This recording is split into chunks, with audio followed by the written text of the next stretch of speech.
good morning, good afternoon, good evening to all who are here participating. I know we're crossing time zones as we usually do for these international tribunal hearings. Again, my name is Jeremy Miller, and I will introduce myself more formally now. I'm with the Steering Committee of the International People's Tribunal, as well as the Black Alliance for Peace. I will be moderating the first half of the tribunal hearing today, and I will be joined by Professor Navid Farnia, who will be moderating the second half, which will be our Q&A period. Today's country hearing is on the nation of Haiti, or Haiti, and we are very, very excited. We will be discussing today the impact of sanctions and economic coercive measures and blockades on Haiti, and we have a illustrious panel of expert witnesses that will guide us through this journey. A few notes on process. I will be introducing our expert witnesses one by one as they prepare to give their remarks, they prepare to speak, and then at the end of the expert witness testimony, we will enter a question answer period with our expert witnesses, as well as with our jurists and rapporteurs. I will also take this moment right now to introduce our jurists. Today, for jurists, we have Marjorie Cohn, Mohammed Tay, Charisse Burden-Stelly, Ava Nanopoulos, and Jaribu Hill as jurists. In the interest of time, I will not give the bios of all of our jurists, but this information and much more can be found at our tribunal website, which is a very easy web address to remember. It is www.sanctionstribunal.org, and I would encourage people to visit the website. Because we have many witnesses today, we are going to have to be mindful of time during the testimony, and as such, it may become my responsibility to remind witnesses that they have only a couple minutes left in their testimony, and I will proceed to interject and do so as necessary. Without further ado, let's go ahead and get started. Our first witness for today's hearing is Mr. Jean-Eddy St. Paul. And Mr. St. Paul is a Haitian-American sociologist, professor, scholar, and public intellectual who currently serves as professor of sociology at Brooklyn College of the City University of New York, where he served as founding director of the City University of New York Haitian Studies Institute. An expert in social theory, political sociology, and sociology of religion, Professor St. Paul has been active in a number of intellectual fields, including political theory, sociology of citizenship, sociology of law, and Latin American studies.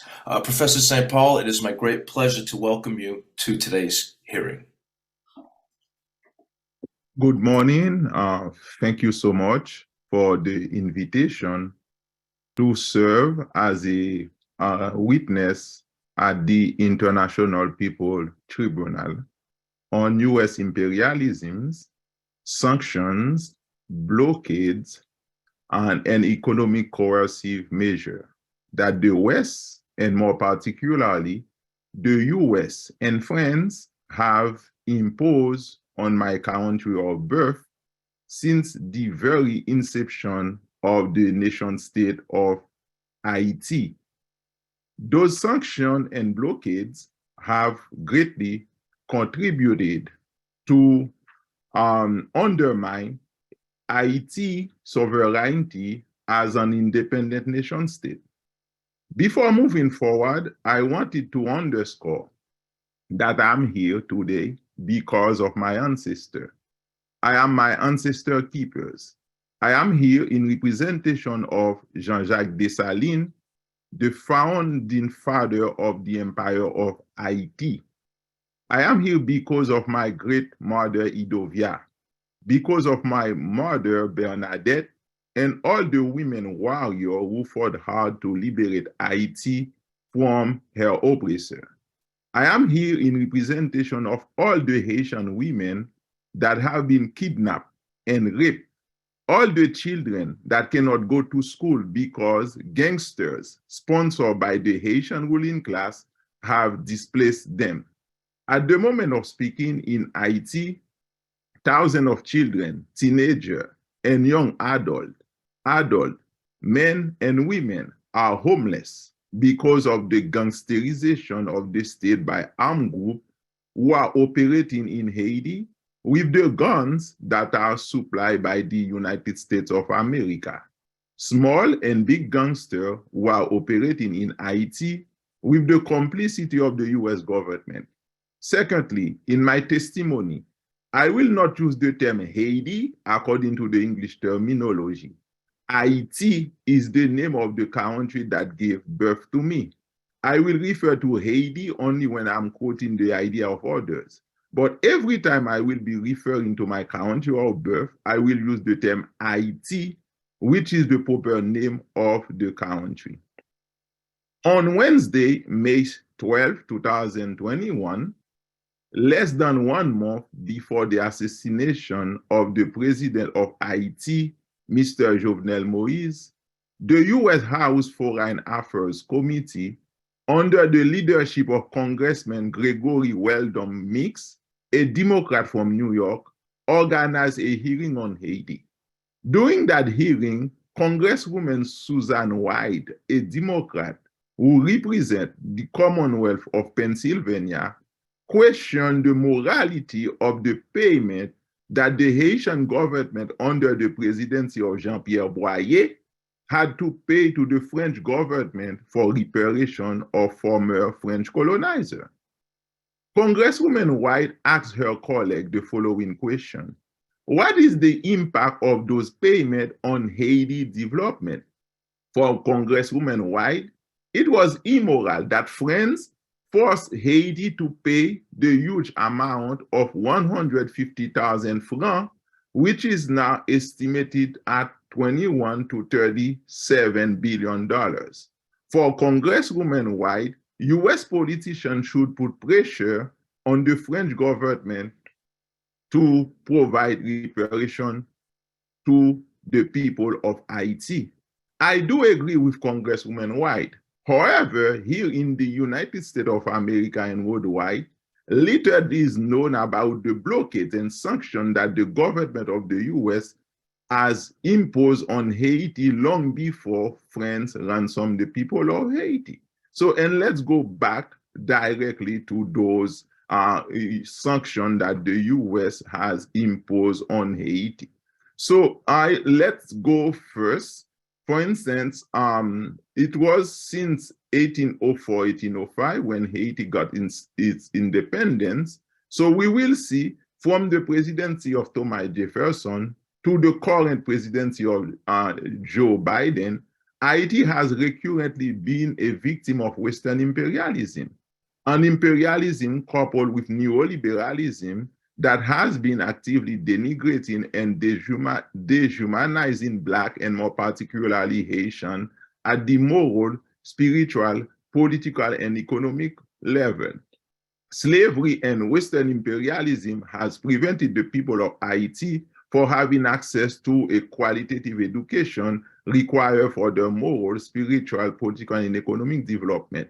So let's go first. Thomas Jefferson, the president of the US, since Haiti got its independence in 1804, so in 1804, the first same year and first month that Haiti got its independence, Thomas Jefferson started to discuss with the US Congress the possibility to impose economic and commercial sanctions on Haiti for having disrupted the world economic system, a world economic system and called rooted on slavery.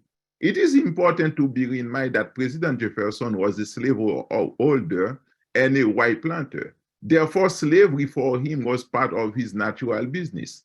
Furthermore, on March 19, 1804, President Jefferson met with the new British minister to the US, Anthony Mamyrah, to discuss strategy to put Haiti in quarantine.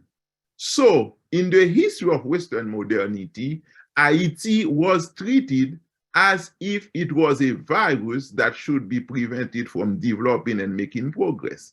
The British Prime Minister Anthony Mamyrah sent out a correspondence in which he stated, and I quote, that President Jefferson wanted all government who have colony in the West Indies to negotiate an agreement not to suffer the former slave of Saint-Domingue to any kind of navigation whatsoever, or to furnish them with any species of arm and ammunition.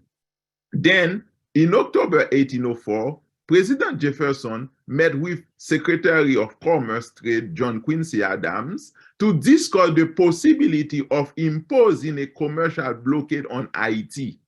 In November 1804, in his address to Congress, President Jefferson stressed on the necessity to impose a commercial embargo on Haiti. In March 1805, US Congress voted to impose a commercial embargo on Haiti. On February 7, 1806, the US Congress strengthened the sanction against Haiti. Then, 1 year later, they voted for a more rigid law against Haiti.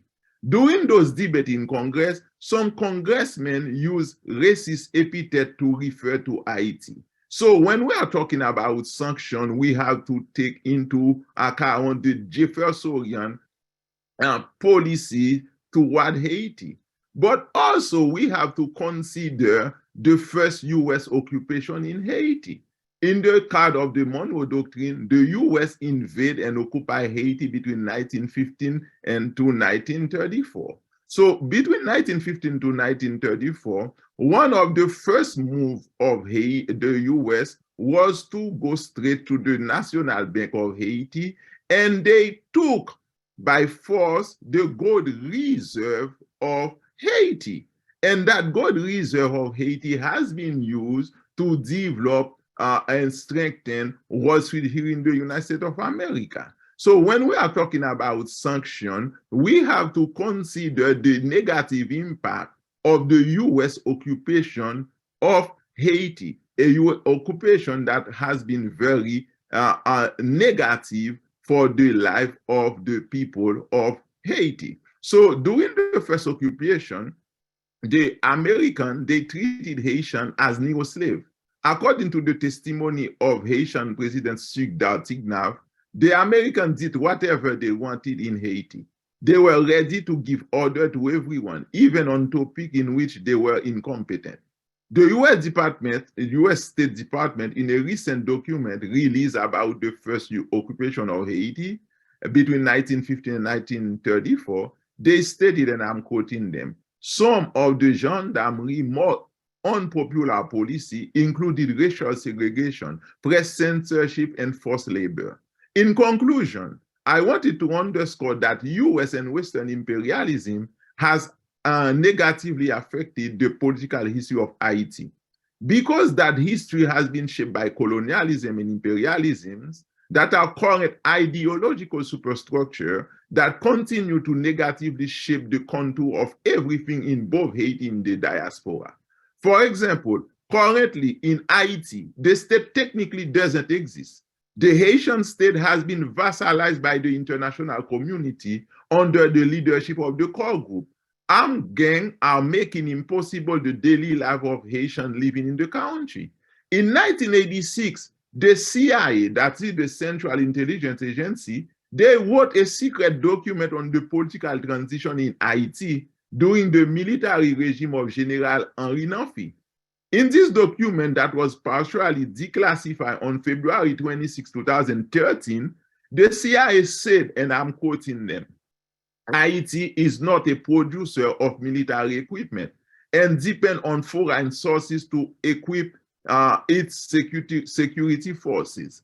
The United States has been the principal supplier of equipment and training, end of quote. So that idea of 1986 is still valid today.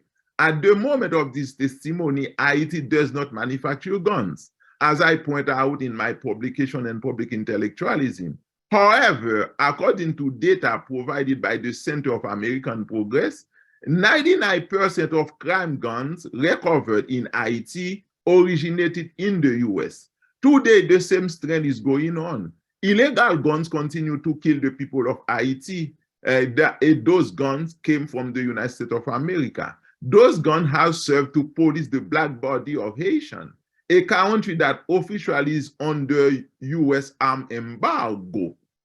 Okay, until today, there is no a policy of the US to stop the flow of illegal guns that have been used to kidnap and rape people in Haiti. Also in the United States of America, the policing of the black body of Haiti is very alive. Let's remember the immigration policy of the Biden administration toward Haitian. The tragedy of Del Rio, Texas, back in September 2021 is a good example. Finally, while I'm speaking, in many places in Haiti, children cannot go to school because of the violence provoked by armed groups who are operating with guns and ammunition that came from the US of America and Israel. The same way that there is an ongoing genocide against Palestine in the West Bank, the US is accomplice in the killing and social violence that are happening in my country of birth, Haiti.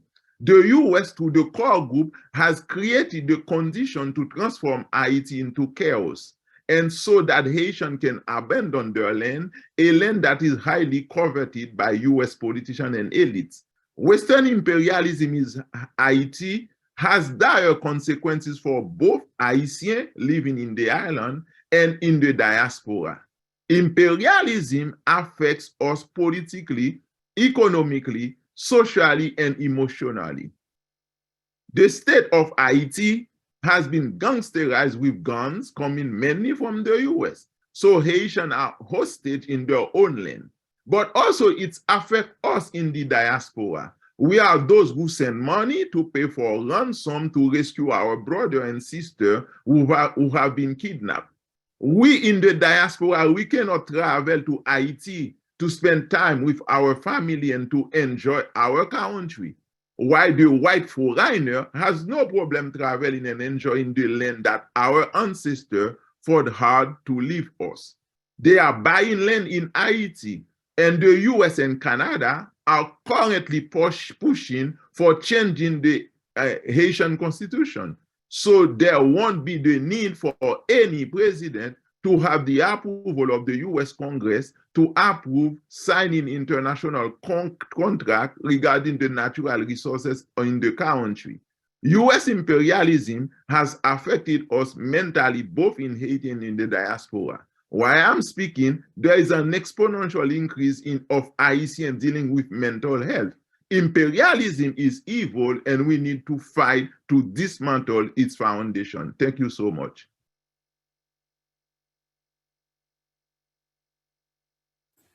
Thank you very much, Professor St. Paul, for that wonderful introduction and that call to action. We are grateful to play our small role in this struggle. I'd like to now turn to our second expert witness. Peter James Hudson is the author of Bankers and Empire: How Wall Street Colonized the Caribbean. He teaches African American Studies and History at the University of California, Los Angeles. Professor Hudson, it is my pleasure to welcome you to this tribunal. Thank you. Good morning, good afternoon, good evening, wherever you are. I've been asked to provide evidence to this International People's Tribunal on the history, practices, effects, and consequences of US imperialism in the Republic of Haiti. In particular, I have been asked to speak about the years of the US military occupation of Haiti, a 19-year occupation that lasted from 1915 to 1934. Well, I've been asked to present certain empirical data on the US military occupation of Haiti to offer you a compilation of facts and figures demonstrating the occupation's violent and extractive quality. I would like to suggest that when it comes to Haiti, we must first discuss other less tangible evidence, but evidence that I want to argue in many ways generates and shapes any empirical data that we might come up with. That evidence is the evidence of racism. For to understand the history of Haiti in the world, to understand the history of US imperialism in Haiti, one must first come to grips with an underlying foundational history of the world's and the United States' racism towards Haiti.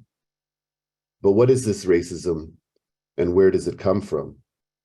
In the first instance, this racism is not simply a personal thing, an individual attitude based on fear or distaste of difference, the difference of how one looks or talks, or the color of their skin, or the texture of their hair, or the shape of their nose, and certainly that becomes a part of it. Instead, this racism is historical and it is structural. Over time, it has become baked into US-Haiti encounters, not as the encounters between individuals, but between nation states and cultures, and it has come to determine and to shape those encounters. This racism emerges out of an economic need, but eventually it no longer needs economics to justify it. The economic need was, of course, for labor that was cheap and expendable, and that being cheap and expendable could maximize profits. And this labor, of course, was the labor of the slave trade, and it was, of course, African labor, Black labor, that became the source of white European profits for 3 centuries, fueling the development of capitalism and providing the foundation for Europe's wealth and civilization. For a time, Haiti, or Saint-Domingue, as it was known under French rule, was the linchpin to this wealth. There, 500,000 African people worked in brutal conditions of slavery on sugar and coffee plantations, providing the cheap, expendable labor that gave rise to the wealth of France, but also to the wealth of the United States, where cities like Philadelphia and New Orleans and New York City extracted immense profits from slavery in Saint-Domingue. A culture of racism emerged over time to justify this exploitation of African labor, to suggest white superiority over Blacks, to suggest that the African was cursed by God and the market to an eternal damnation as a slave, as an animal, but also as a non-human demon. And indeed, it is important to recognize that that racism directed towards Haiti intensified when the African people of Haiti refused those designations and refused to accept that they were damned for all time to be the servants of white supremacy.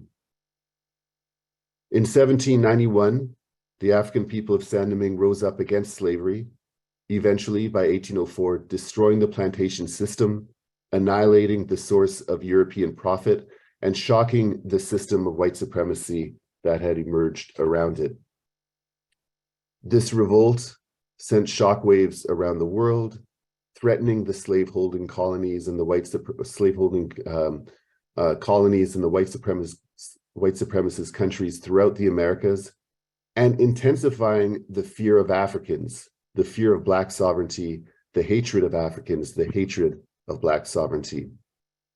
Haiti's independence in 1804 was an attack on the system of white supremacy and an attack on the system of white profits, and Haiti and all Black people have been paying the price ever since. And importantly, since 1804, the white nations have been trying to re-enslave Haiti, to tame and reconquer Haiti's defiant Black populations. It is from this that we can understand the racist language that has become such a cliche in the coverage of Haiti. Haiti as disordered, Haiti as a failed state, Haiti as anarchic, Haiti as chaotic, Haiti as ungovernable, Haiti as a shithole country.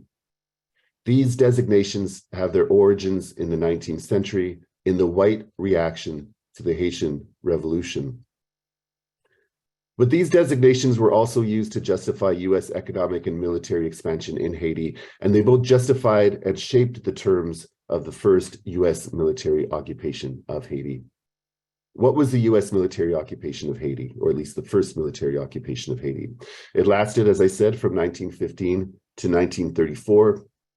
It was part of US policy to exert their hegemony over Latin America, especially in the context of the First World War, and especially because of desires to fortify and protect the maritime approaches to the Panama Canal, which had just been opened in 1914, and which was a location that was critical to US military and commercial strategy.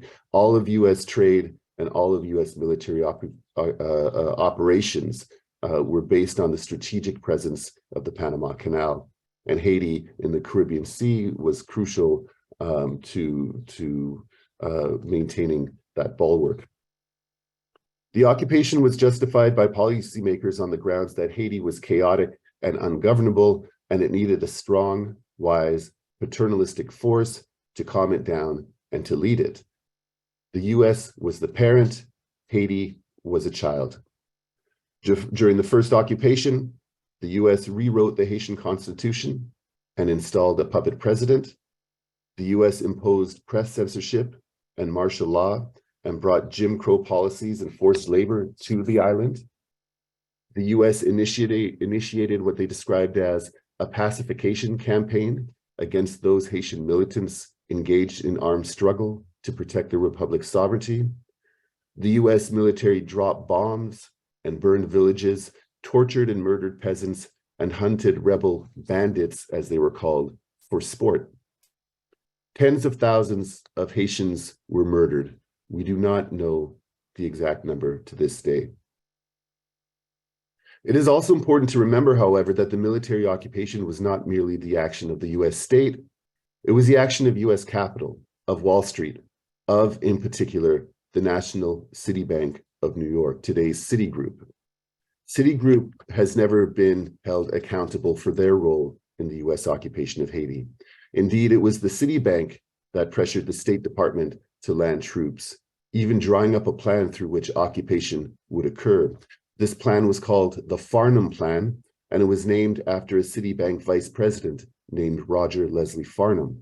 The Farnham Plan was designed to land US troops to protect Citibank's investments in Haiti, in banking, in sugar, in railroads, and in ports, which had been steadily growing since the beginning of the 20th century. Notably, and this ties the financial to the racial, Roger Farnham viewed the Haitian people, and this is a quote, as nothing but grown-up children. The Citibank found Haiti to be a profitable piece of business. They gained near monopoly control of the Republic's customs. They took over the central bank. They consolidated and refinanced Haiti's external debts dating back to the debts of the early 19th century. And they stole the Republic's $500,000 gold reserve, transporting it to New York for safekeeping, supposedly. When the occupation finally ended in 1934, due to both internal and external protest, Haiti's central bank was nationalized, but Citibank personnel and its network was critical to its functioning for the next decades. In summary, then, when we think of the US occupation of Haiti, and when we think about US imperialism in general, we must both look at the role of both Washington and Wall Street, of both militarism and finance, but we must also understand that the empirical evidence has another side to it, a more difficult and perhaps more damaging side, and that is the historical and structural evidence of racism and white supremacy, which in the case of Haiti is filtered both through the State Department, the media, and financial institutions like the Citibank. And of this, both the US and the Citibank has yet to account. Thank you very much for your time.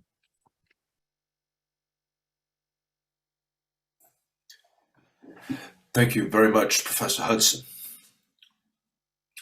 Our next expert witness is Mamyrah Duget-Prosper, and Professor Prosper is an activist and assistant professor of global international studies at the University of California, Irvine, whose work focuses on Haitian social movements.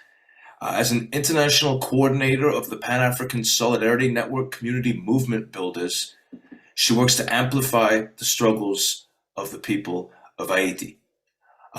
Welcome, Professor Prosper. Thank you, Jeremy, for the introduction. Thank you for having invited me into this discussion, really. So I just want to recognize that I am right now in California, specifically Irvine, where, this is essentially a node, right? A site of US empire as well. And talking about another site, right, of US empire. And I think this is important to keep thinking about Haiti within, large geopolitical contexts and movements. Initially, when I was invited to this discussion and I was asking, more questions about the sanctions, against Haiti, right now, there's a list of names that have been essentially put out by the Canadian state targeting certain business, people, and state functionaries in Haiti who are generally understood to be corrupt, right? To have certain connections with so-called illicit activity, including, right, providing guns to support armed groups, gangs, quote unquote. So that's part of the context of this conversation about how to think about these particular sanctions on these people versus the larger conversation that we're having about historical sanctions against the people of Haiti. And so I thought this would be important to sort of distinguish because the effects of these sanctions haven't fully seen yet. However, one of the things that I want to point folks to think about is, for example, one of the people on this list, Yuri Latortue, who is an ex-senator, is someone who has business in Haiti, right? So this is someone who is producing, for example, eggs locally. Of course, these are not eggs from, I would call them indigenous Haitian chickens, right? These are imported eggs that he's been able to farm there. But the only reason he had the capital to start this business is because he, as a senator, used his position in the state to allow his mother to borrow money from our Social Security funds, right? So that particular person, would mean that if he has sanctions against him and he's not able, for example, to use the US dollar, right, to trade, etc. Since we know the Haitian economy is a dollarized economy, it would presuppose that he can't then, right, maybe pay taxes to the state, and the state then can't redistribute social services. And that would be sort of the fear, right, of the impact of sanctions on certain key, supposedly, players in Haiti who, quote unquote, provide jobs or, right, some sort of commodity that's important on the market. But in fact, these folks are not paying, right, taxes. In fact, these folks are parasites of the state, right? So it requires us to look at what the Haitian state is, right, what its current function is, and give a little bit of that history for folks to understand perhaps why the sanctions against Venezuela have had greater impacts on Haiti than potentially these sanctions against folks who are not necessarily, right, champions of the people. And also speak to other political games that are taking place, perhaps to move these actors out and usher new ones that are much more compliant, right, to US imperialist plans, to US capital. Because folks like Yuri Latortue, and I'm taking him as an example, having been a senator under this current party that's in its third iteration, was part of an opposition that was preventing, right, the executive that was controlled by this particular party from enacting certain plans backed by the capitalists that they represent. So I'll take, for example, right, the way that the Senate, the Parliament had, and the House of Representatives, like our Congress, right, the Parliament of Haiti in 2013 came to pass a law to stop any mining of gold, of potentially petrol, for example, because there are already studies done since the 70s under the Duvalier about all of the different natural resources and riches that Haiti has, right? So you have this dynamic in the Senate where the parliament says no to mining because the executive and their cronies already want, right? They already have in on the mining. And so you have this deadlock in the state because you have these competing statesmen, right, who are really looking at controlling the scramble for Haiti rather than really thinking about developing, right, a human-centered development in Haiti. And I say this because it's important to understand what the Haitian state is today, right? And there are historical reasons for it. And, you know, both Jean-Eddy and Pierre talked about the US occupation of Haiti in the early 20th century and the ways that this US occupation came to set up the structures of the Haitian state and continued to influence, right, what happens in Haiti. And we have, as most folks know, brief moments where there are possibilities at real exercises of sovereignty on the part of the Haitian people. When we look at democratically elected President Jean-Bertrand Aristide both times. So there are definitely moments when the Haitian state is attempting to shed itself of this colonial format that it had adopted. But it certainly continues to be very much an instrument through which both the oligarchy subsidizes, right, their future investments, but also that aspirant capitalists can come to, right, join the ranks of international capitalists. So the state very much is not, we don't depart from some sort of a welfare state that gets corrupted, but rather that in its format, it is a state that is, its function is to organize abandonment, right? So when we look at what's happened to Haiti as far as the sanctions on Venezuela, and the impact it's had on Haiti is particularly around the Petro-Caribe agreement. So the sanctions that the US, starting from Obama and, you know, intensified under Trump, that ends up essentially, at least for that time, crashing the Petro-Caribe agreement. And then because Haiti had already started to retreat, which is part of what leads to the crashing of this Petro-Caribe, of course, it means that now Haiti is placed back on the market to purchase petrol, right, for what it's actually quote unquote worth, right? So this relationship it had with Venezuela, where it could receive the petrol before it had to pay for it. And there were all kinds of other discounts and privileges, of course, that were afforded to Haiti and other small Caribbean nation states, which is really important for us, right? All of these privileges, if you will, were undone when Haiti retracts. And Haiti retracts under Jovenel Moïse. And essentially, what happens is that these sanctions come to have much more effects on the ground in Haiti because we're talking about access to fuel and petroleum products means, or lack of access means that the production of electricity that's already scarce is even more scarce. The cost of transportation goes up. And that's that's a big deal, right? Most people, all of the people, for a large percentage of the people in Haiti, right, depend on public transportation, not only to get around the city of Port-au-Prince, which has 1/3 of the entire population of the country, but also to think about people like the Madame Sarah, the women who sit atop, right, these trucks and ensure that trade happens and that the distribution of food coming from disparate parts of the country make it to the capital or make it to other parts of the country, right? So that means that the cost of food goes up, right? And so you have right now the fight for 15 in Haiti. So you have garment workers who are taking to the streets and talking about that they need, right, obviously a living wage. And that's that their message is also pegged to the crisis that we're facing right now of accessing, right, this extremely important commodity that defines our entire planetary civilization, right, which is petrol.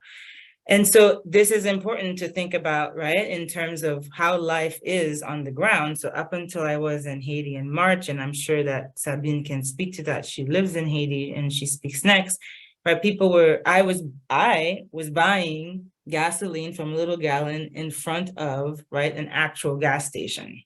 So there is definitely some scheming happening, right, in terms of how the gasoline that is able to be acquired is being distributed, and the profits that can be made by selling, right, what should be a gallon of gas for $3 to $5, in fact, ends up being can go up to $30, right, depending on the whims of who's selling it and certainly demand, right, which is continually increasing. So when I thought about this question of sanctions, I thought about bringing this dynamic into our conversation about how Haiti has suffered from the sanctions on Venezuela in this particular way.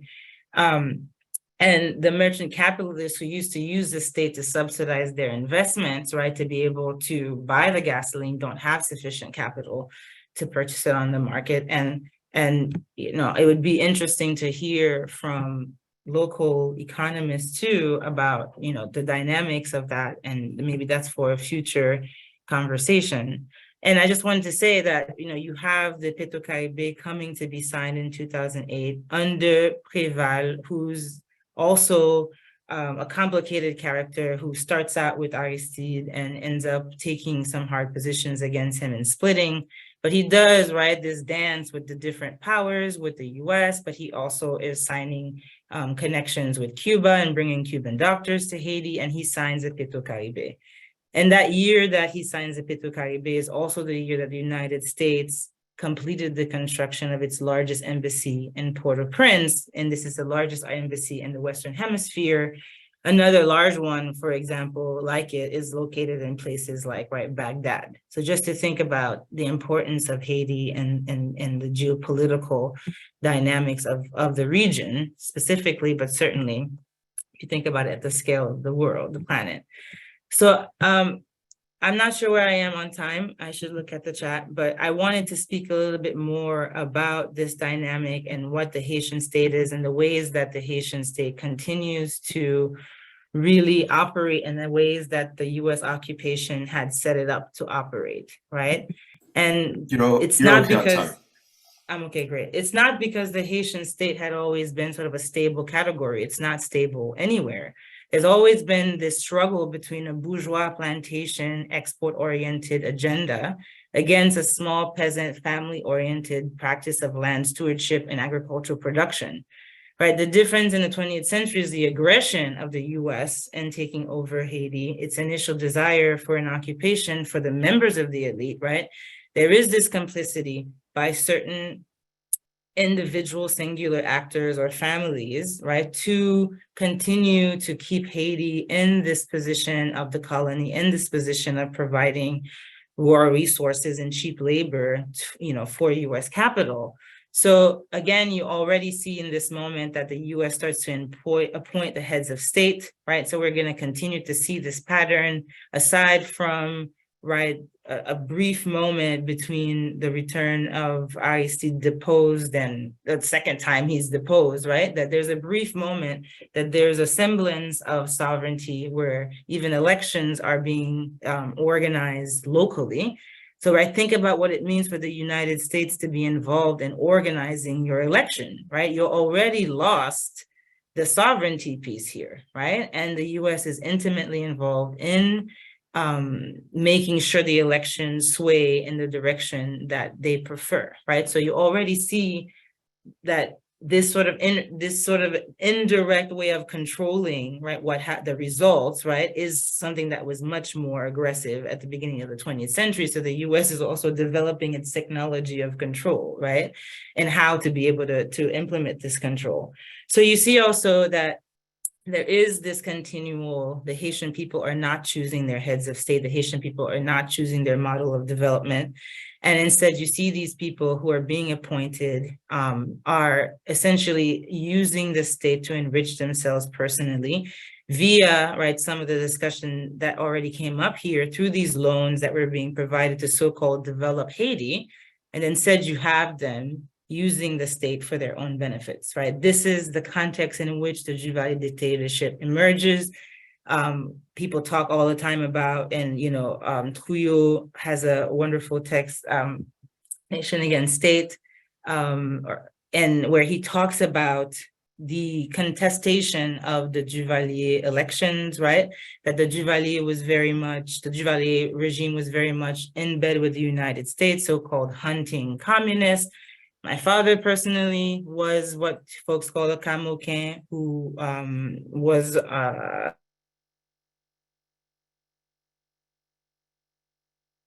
dictatorship, right? And you see in the Duvalier moment, right, the ways that a Black nationalist discourse is being leveraged to talk about, right, the legitimacy of the Duvalier as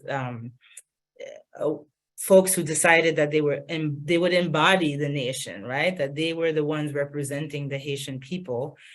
And this idea that there was a petit bourgeois that would come to somehow, right, rectify things for the masses.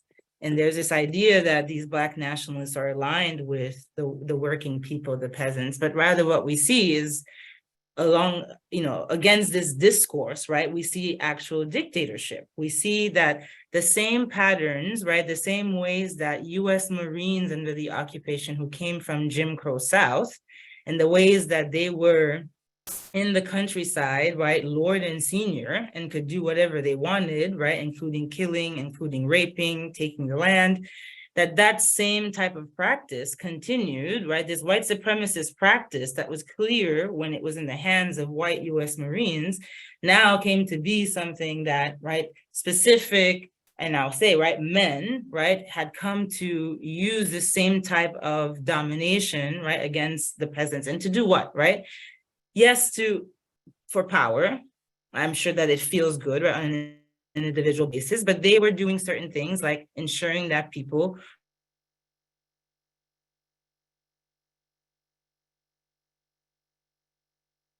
used for all kinds of quote unquote development projects, but also to force people off these lands so that they could then come to the cities, particularly Port-au-Prince, to work, right, on in the industrial parks, for example, or to go work on, right, other export-oriented plantations, right? So these Tonton Macoute, these state-sanctioned vigilantes, these paramilitaries certainly continued to play the role that the US Marine had played in controlling the population and disciplining them, but certainly in, right, helping to turn them into workers.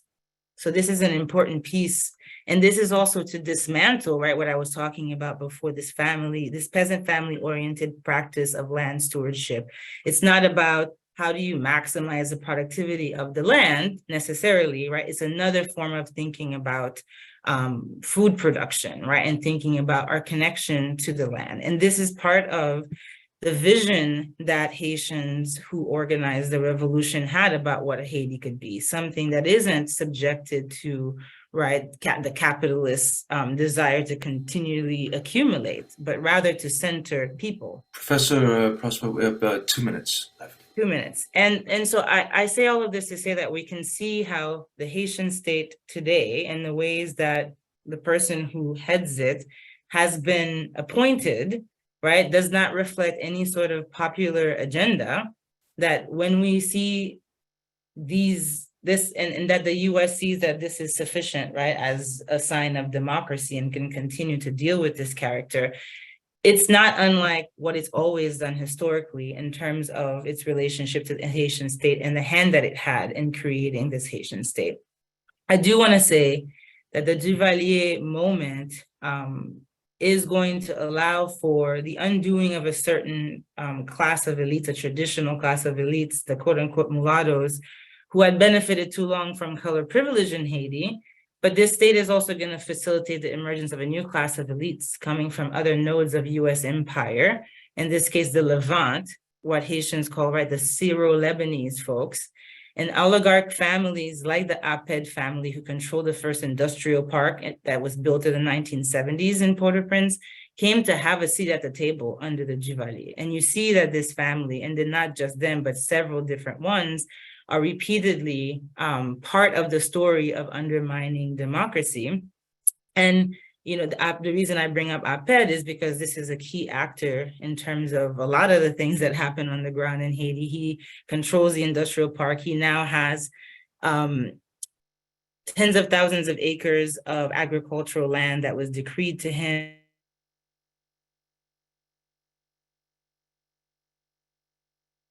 So these are the folks who are intimately in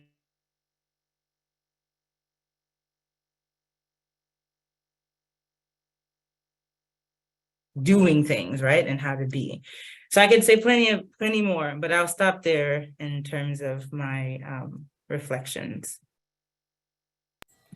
Thank you very much, Professor Prosper, for giving such a rich elucidation of technologies of control, to borrow your words, as well as setting up a really nice dialectical frame between imperialist interventions, imperialist coercive measures towards Haiti, as well as through sort of homegrown approaches such as the Duvalier's noisy subterfuges. It's a great way to take this conversation forward. It is now my pleasure to welcome our next expert witness. Sabine Lamour is a sociologist and feminist. She is president of the association Solidarité Femmes Haïtiennes, or the Solidarity Haitian Women. She is also professor of sociology and gender at the State University of Haiti. Sabine, it is my great pleasure to welcome you to this tribunal. Merci beaucoup, Jérémy. Et d'une première invitation que me fait nous, the first invitation I do for you c'est garder sanctions qui te prend dans l'année 94 yo. is to look at the sanctions that were taken in 1994. Sanctions qui te prend dans l'année 94 yo, The sanctions in 1994 c'est comprendre que c'est de sanctions qui te prend contre dynamique populaire qui était 16 décembre 1990 pour te Aristide au pouvoir. it was the sanctions taken under the because of the popular mobilization to put Aristide back in power in 1990. Sorry. Et en Haïti, femme payer dynamique populaire ça que nous te poté 16 décembre 90 ça très très cher. And in Haiti, the women have paid the dynamics of this particular sanction very, very dearly. Parce que c'était gain en pile viol dans quartier populaire yo. Because there were many rapes in the popular neighborhoods. Et n'apprendre nous compte que c'était une négociation avec Aristide pour lui te retourner que Américain lui-même t'a arrangé que te joint intérêt pâle en 94. And we realized that it was a negotiation with Aristide so it can be returned. So the Americans did that in 1994. L'elle t'a fait pression sur l'armée, premier ça qu'elle t'a fait, il t'a imposé un embargo en Haïti. When they were making a pressure on the army, the first thing they did was to impose an embargo on Haiti. Et d'après études qui fait dans le pays depuis période ça, nous rendons compte que appauvrissement pays et particulièrement mesdames dans la société, il commençait avec embargo qui était là dans l'année 90. And based on studies that have been conducted, you realize that the impoverishment of the country and the women in particular, it began around that time. À côté de sanctions ça qui étaient bail et qui étaient embargo, ils ont imposé nous un plan d'ajustement structurel. C'est après la première fois que tu as imposé nous de plan d'ajustement structurel. Demander que l'État désinvestisse à la fois de l'éducation, de la santé, tout ça qui concerne les services publics en Haïti. Besides the sanctions, they also imposed a structural adjustment, and that was the first time the structural adjustment was created, and that will impose a kind of privatization of schools in Haiti. C'était prix que la population haïtienne n'a payé pour États-Unis t'es capable de maîtriser on l'armée que lui-même il était participé dans créer. That was the price that the Haitian population had to pay. So the United States could impose an army that they themselves had created. Certaines fois, sanctions yo, les n'a gardé dans dynamique ça yo plus semble en façon pour contrôler radicalisation politique lit populaire yo en Haïti. At times, the sanctions, when we look at them, they look more like they are trying to control the radicalization of the popular sector in Haiti. Et pour justement, nous prendre nous compte que à chaque fois que sanctions ça retombe tout pour contrôler population et qu'aimer population en respect, yo demandé gain de mission Nations Unies qui est entrée pour contrôler population quartier populaire. And we see that every time that the sanctions or they impose the sanctions, they ask for armed forces to enter in Haiti to control the popular sectors, the popular neighborhoods, right? Même dynamique ça a fait encore en 2004. Au-delà de tout. The same dynamic was done in 2004. Au-delà de tout ça que était capable de reprocher Aristide dans la société, mais nous prendre nous compte que imposition ministère dans la société, qui ça que lui-même lui fait tout par rapport avec l'idée que c'était aider ou taper nous. Beyond all the things that they can reproach Aristide, but we see also the minister. This was minister encore. Les ministres les imposé nos ministères en Haïti. Nous prenons nous compte que dérive que ministère fait en dans la société sous prétexte que c'était aider ou taper nous et mettre et bail Aristide sanction.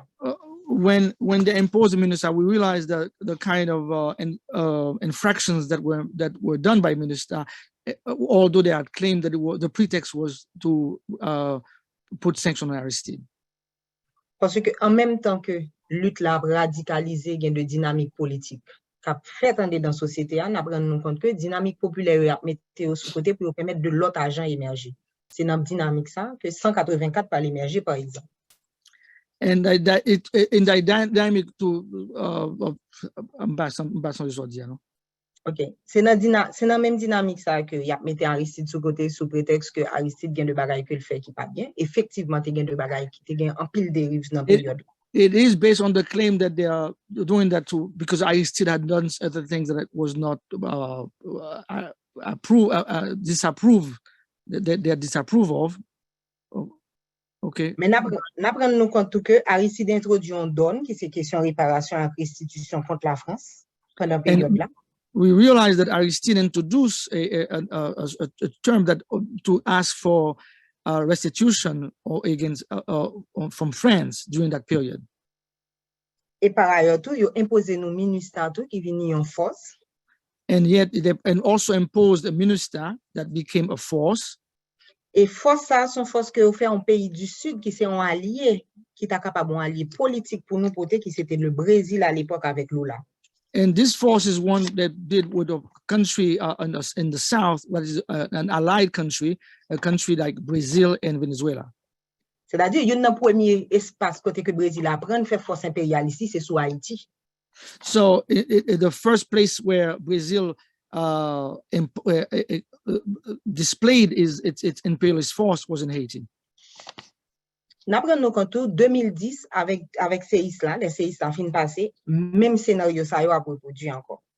And we realized that after 2010, after the earthquake, the same kind of dynamics reproduced itself. Et pendant toute période qui c'est de 2010 jusqu'à 2021, il y a un ensemble de dynamiques politiques radicales qui va jamais cesser émerger dans la société haïtienne, qui c'est une dynamique qui soutient en bas à monter dans le quartier populaire.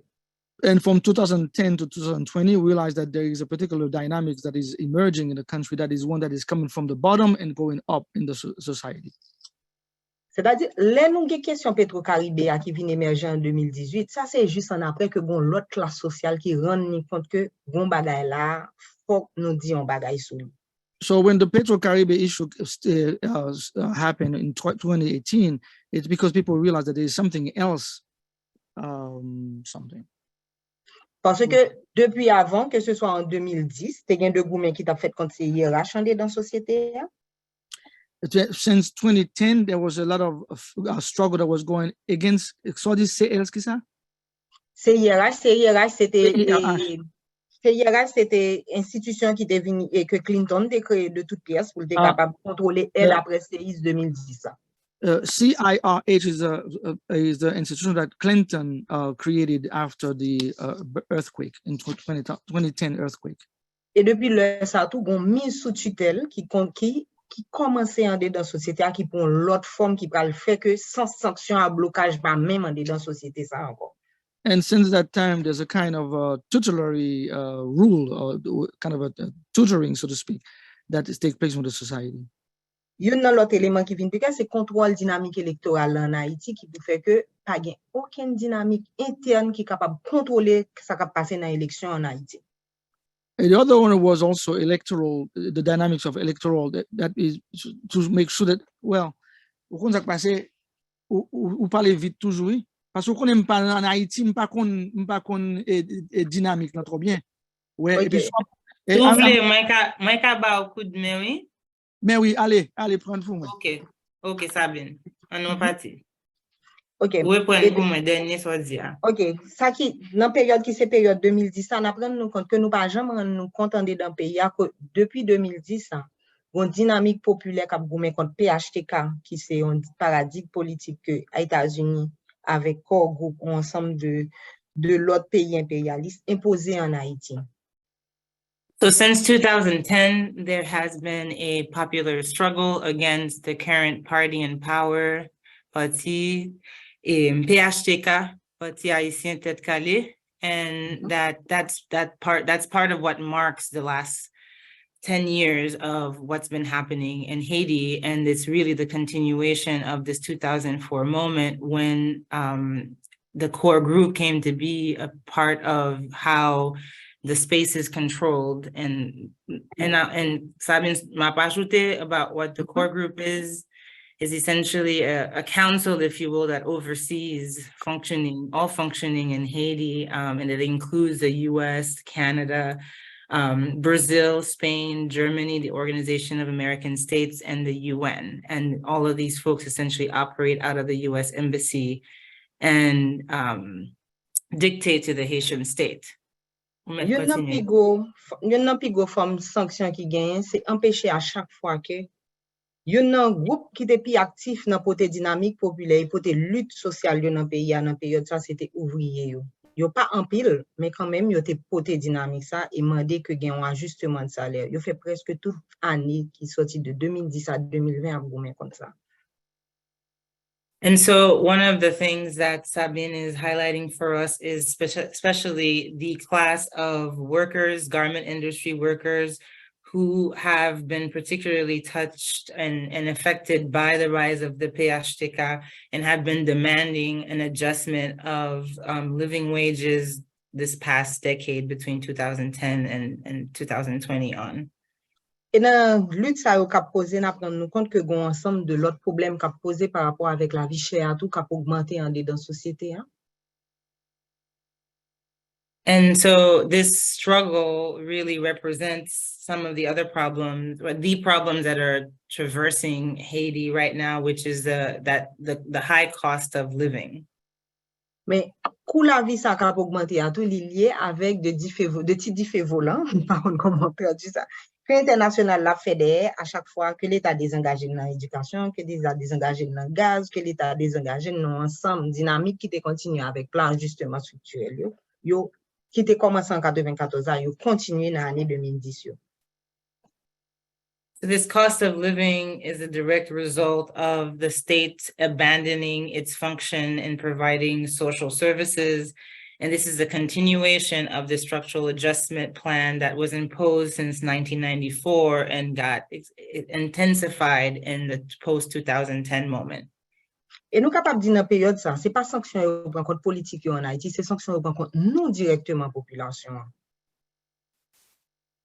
And Sabine is proposing to think about these structural adjustments as themselves sanctions against the population, against the Haitian people, rather than thinking about sanctions that directly affect people who control the state.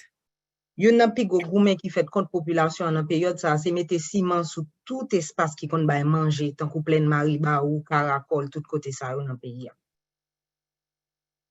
And we see this fight against the Haitian people in the literally laying down, right, asphalt and cement on grounds, on land that is extremely productive for food. And instead, and she gave examples of Caracol in the north of Haiti, where people's lands where they were growing food was in fact turned into, right, a cement building to produce clothing for the international. Mais pendant toute période, ça, il y a toute une dynamique qui a porté par la société civile, qui c'est société civile formelle là, dans la société. Tout cas, mandé international là pour prendre sanction contre de dérives et de gabegie administrative. Mais international là, pas jamais prend.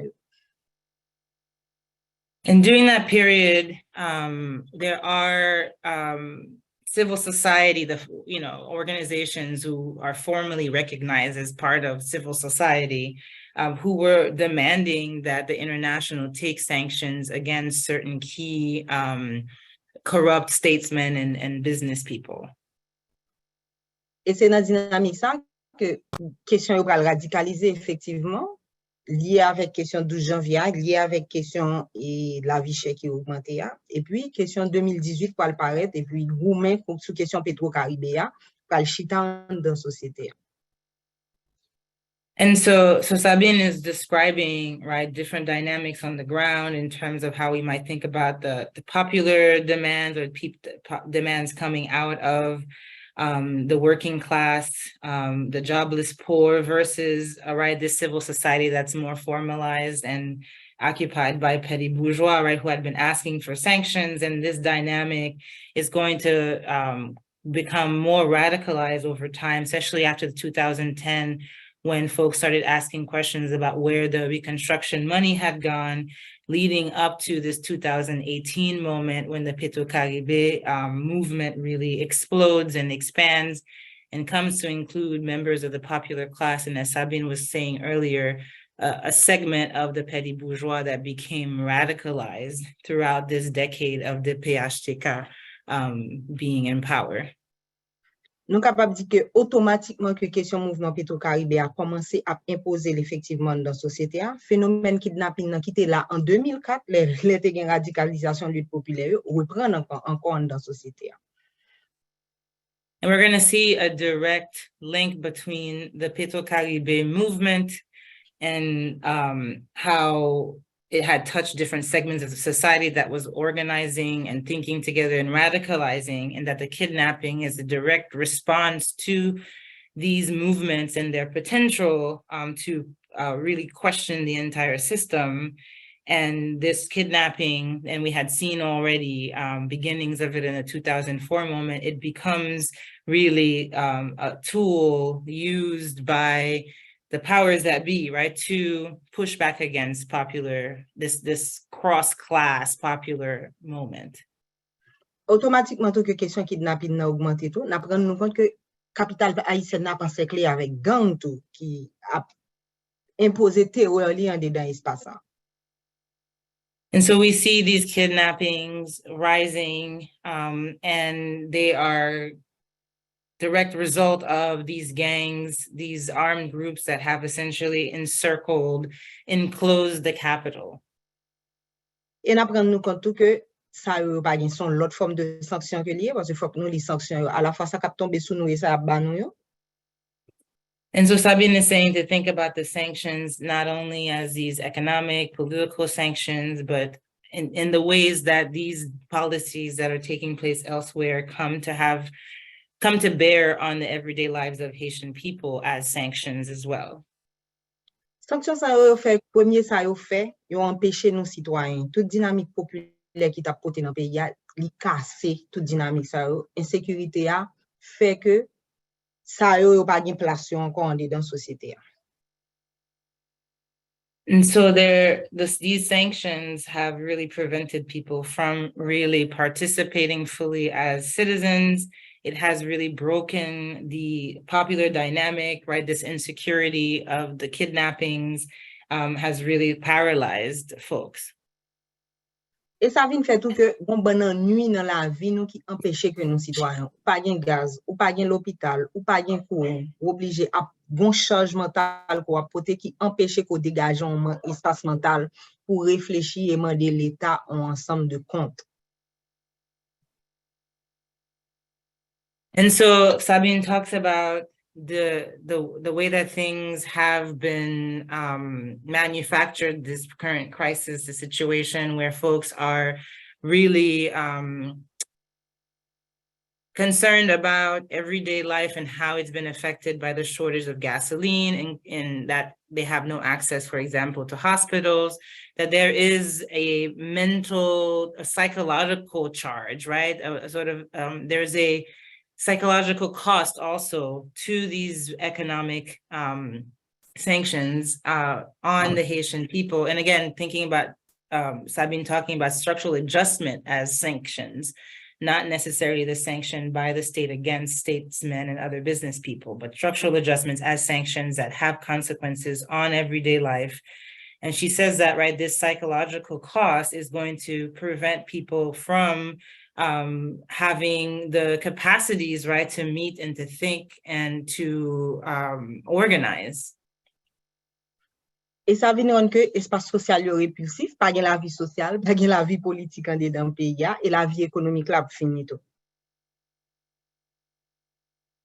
So essentially, for the most part, right, the social spaces are being limited, and right, economic life and people trying to reproduce themselves every day, socially reproduce themselves every day is taking primacy and in a difficult context.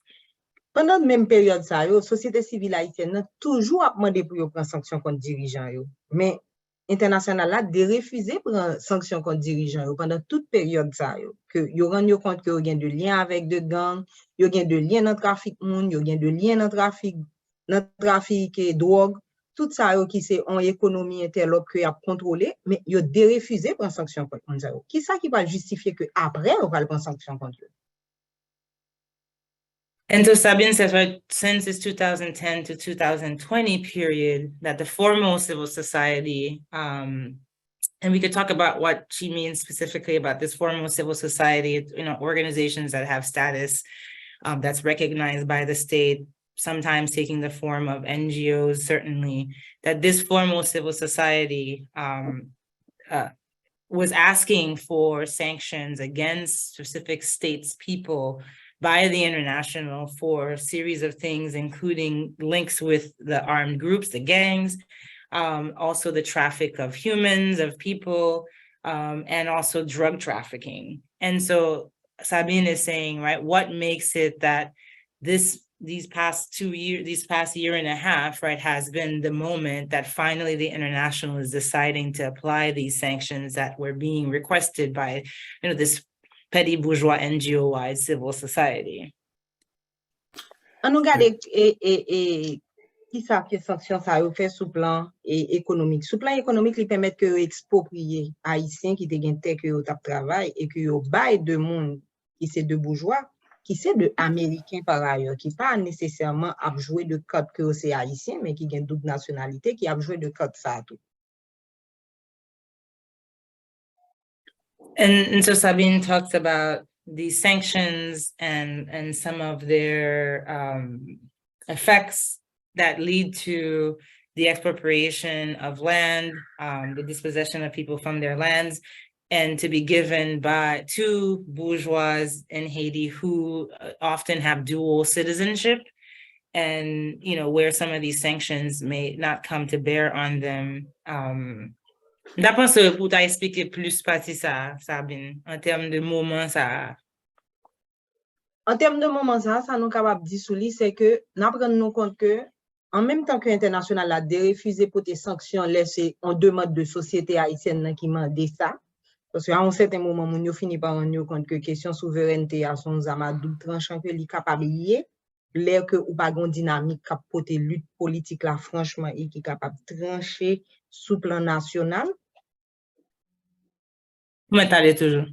Et à partir de là, nous prenons compte que tout ça qu'a fait en dedans société, comment est-ce que affaibli lutte populaire yo, comment est-ce que pas prendre sanction affaibli lutte populaire yo, comment est-ce que gon bon acteur qui c'est de acteur anti-population qui apprend pas en dans société a n'a prendre nous compte que effet acteur ça yo cap imposer en dans société c'est faire expropriation sous terre qui c'est de tel état et qui c'est des espaces qui ont déclaré espace avec priorité nationale parce que c'est espace pour bay moun manger en dans société a prend espace ça yo planter stevia là-dedans pour Coca-Cola pour grand multinational international n'a prendre nous compte tout c'est empêcher l'état subventionner l'énergie que ça bail pour nous qui ça bail ça vient bail que pour machine tellement vinn cher ti moun pa ka l'école encore gon bon ti moun qui pa ka l'école pour la vie a vinn trop cher pour ménage capable de la vie au quotidien qui ça vient ba nous encore ça vient bail tout que li augmenter pouvoir bourgeoisie dans secteur qui sont secteurs clés pour nous qui c'est secteur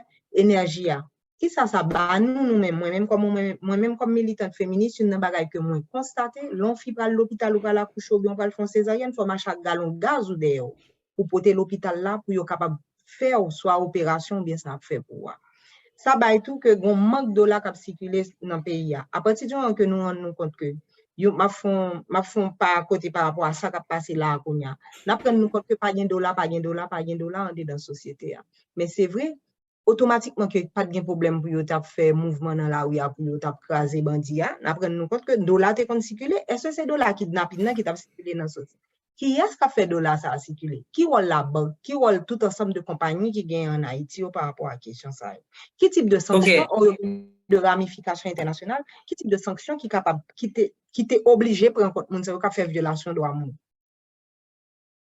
So again, Sabine is talking about this, this past decade and the ways that there were demands by the formal civil society for international sanctions to be imposed on specific folks, but instead we saw that the state continued to be an anti-people state and continued to distribute land to certain oligarchs. Meanwhile, the cost of living has gone up, and including also the access to electricity. And right, Sabine talks about certain struggles that are taking place around the energy sector between the oligarchs. But certainly she talks about what's happening on the ground, the consequences of these sanctions, right, the structural adjustment projects on the lives of women, right? She says that right now, if you're a woman who needs to go to the hospital and get a C-section, you should bring your own little gallon of gas, right? To provide for the generator and the production of electricity and your procedure. And she's talking also about the dollar, like that the dollar, which really essentially is no longer circulating in Haiti right now, and sort of speculating about what does that mean, and for us to dig deeper into the role of banks in this moment. And so I feel like, Jeremy, you were trying to mark us for time. Yes. And so par contre, je vais dire un dernier bagage, Sabine, parce que nous avons une opportunité pour nous poser des questions tout. Mais si tu voulais juste... Ça que je suis capable de dire, pour moi, fini. Je suis capable de dire que sanctions plus semblé et semblé réelle attaque sur la souveraineté, l'île avec des outils que nous sommes habitués à mobiliser. Mais c'est un outil que actuellement nous rendons compte que l'international l'a utilisé pour faire l'autre bagaille et protéger l'intérêt tout en Haïti et contrôler dynamique politique là avec lutte populaire qui est nous en respect pour nous pas déborder sous revendication nous en dans la société. Donc, Sabine, in addition to pushing us to think about structural adjustment programs themselves as sanctions, she's also talking about the actual sanctions that were placed by Canada against specific actors in Haitian society. And as she said in the beginning, has been understood generally by people as, right, an attack against Haitian sovereignty, but also understood by the people on the ground that this is really a struggle between the international actors, right, US imperialist capitalists, with specific states people who already did not represent the people and their interests. And that, in fact, right, we see these sanctions really as an international tool between actors that are placed, right, above the popular, the rest of the population and whatever visions they have for actual sovereign Haiti. And I think we'll end there. Pour moi, fini net, m'a dit que sanction yo tombé, n'a prendre nous compte que sanction yo tombé, c'est chaque fois international l'Assemblée vle perdre contrôle lit populaire yo, et c'est en forme ingérence. Mais nous gen pour nous li ingérence ça en dans de l'autre forme de rapport. On pense que ça qui a passé à Haïti, li inviter chercheurs qui travaillent sur question ça yo, chausser de l'autre lunette pour nous apprendre les questions souveraineté. Qui sa population dit, qui sa international la besoin et qui sa classe politique là dans dynamique politique qui a passé en Haïti. Nous pas capable lire de la même façon nous t'es qu'on habitué dit. Question sanction avec blocage. Demandez-nous plus nuance. And so Sabine is inviting us to nuance our conversations around sanctions and to think about sanctions certainly as, right, a way that that expresses the international's concern or the international's recognition that they are about to lose the fight, right, against popular struggles, popular movements, right? But she says, right, maybe we need to rethink sanctions and maybe we need to think about what does sovereignty mean in this particular dynamic, in this particular context? Merci beaucoup. Merci beaucoup, Sabine. Thank you as well to Professor Prosper, Mamyrah Prosper, and to Professor William Balan-Gaubert for translation, as well as Ali for our Arabic interpretation. I'm very grateful for the ability to hear testimony in multiple languages, and in particular, I want to highlight the necessity and beauty of having a Creole represented here in today's hearing. I'm because as much as the English is helpful for Anglophone audiences, and the French is helpful for Francophone audiences, I'm reminded of the quote from the Kenyan Ngugi wa Thiong'o, who says, African languages are not on a lower rung on a ladder to an English heaven. It's very important, linguistic sovereignty as a aspect of self-determination and liberation, and I'm very grateful, as well as just accessibility for the majority of the Haitian people, Creole being the primary language. So thank you very much, and for everyone in as well as Charlotte Cates for all of the technical aspects of translation, for making this as accessible as possible. Without further ado, it is my great pleasure to welcome Jemima Pierre, who is a professor in the Department of African American Studies in the Department of Anthropology at the University of California, Los Angeles. She's also co-coordinator of the Haiti and Americas team of the Black Alliance for Peace. Welcome, Jemima. Thank you. Thanks so much for having me. I'm happy to be here. I'm going to try and talk fast. I know we've gone almost 2 hours, and so I'm going to do my best. Today, my testimony today, and I'm happy, thank you so much for putting me in conversation with so many wonderful speakers and for doing this forum that I think we desperately need. Okay, my testimony today will focus on the ways that US and Western imperialism in Haiti depends on what legal scholar Gina Mieville calls multilateralism as terror. Specifically, I want to address the general refusal to acknowledge that since 2004, Haiti has been under foreign occupation that was initiated by US, France, Canada led coup d'etat and adopted and managed by the legal, political, and military machinery of the United Nations. But the simple facts of both the coup and the violence of the international legal mechanisms used against Haiti and its people have been shamefully ignored. Or more concerning is the reality that the occupation has been, within both Western mainstream and leftist circles, legally uncontroversial. My goal here is to briefly try to demonstrate how it is precisely the structure of this occupation that denies its existence. And I will argue that we ignore the historical and contemporary imperialist tactics in Haiti at our peril.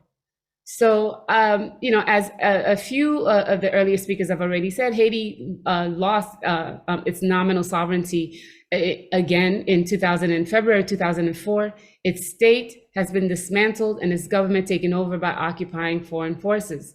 The plan, of course, of this latest intervention and occupation were hatched in Ottawa, Canada in 2003, dubbed the Ottawa Initiative on Haiti. The objective was to decide the future of Haiti's governance. So the administration of Canadian Prime Minister Jean Chrétien and his Liberal Party government organized a 2-day conference attended by top US officials, European officials, and the officials from the OAS. There were no representatives from Haiti.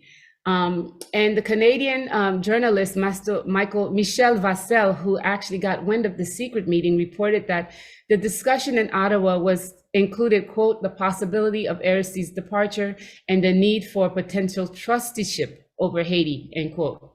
So by the end of February 29, 2004, Aristide, the elected president, was deposed, put on a flight by US Marines, and flown to the Central African Republic. George W. Bush almost announced immediately that he was sending US forces to, quote, help stabilize the country. On the same night of the extradition, 200 US troops had already landed at the Toussaint Louverture Airport in Port-au-Prince. By the evening of the day of the coup, 2,000 US, French, and Canadian soldiers were already on the ground. In the meantime, at the behest of the permanent members of the UN Security Council, the United States and France, the UN Security Council unanimously passed a resolution that authorized the immediate deployment of a multinational interim force to Haiti.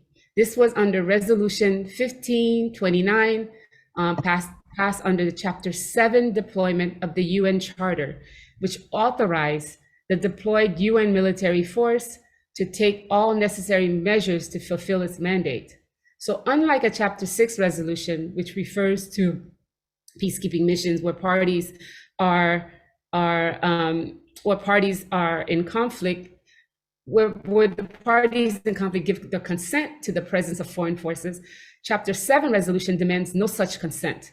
The UN Charter gives the Security Council the power to determine the existence of any threat to the peace, breach of peace, or act of aggression, and that the UN Security Council can take all necessary measures, including military action through land, sea, and air. So I want to stop and take over, because I think one of the things that hasn't been done is talk about how it is that we ended up having a UN occupation in 2004 under the rubric of MINUSTA. 4 important points need to be made, I think, about the deployment of the UN so-called peacekeeping mission to Haiti. First, Haiti was the only country not engulfed in civil war that received the Chapter 7 UN military deployment. Most of the countries with Chapter 7 deployments are on the African continent, of course, as we would know, right? Such as the Democratic Republic of Congo. There were certainly local protests during the passage of the resolution, and a lot of them were Haitian masses protesting the removal, and there was controversy on the ground. But at the same time, there was no civil war in Haiti.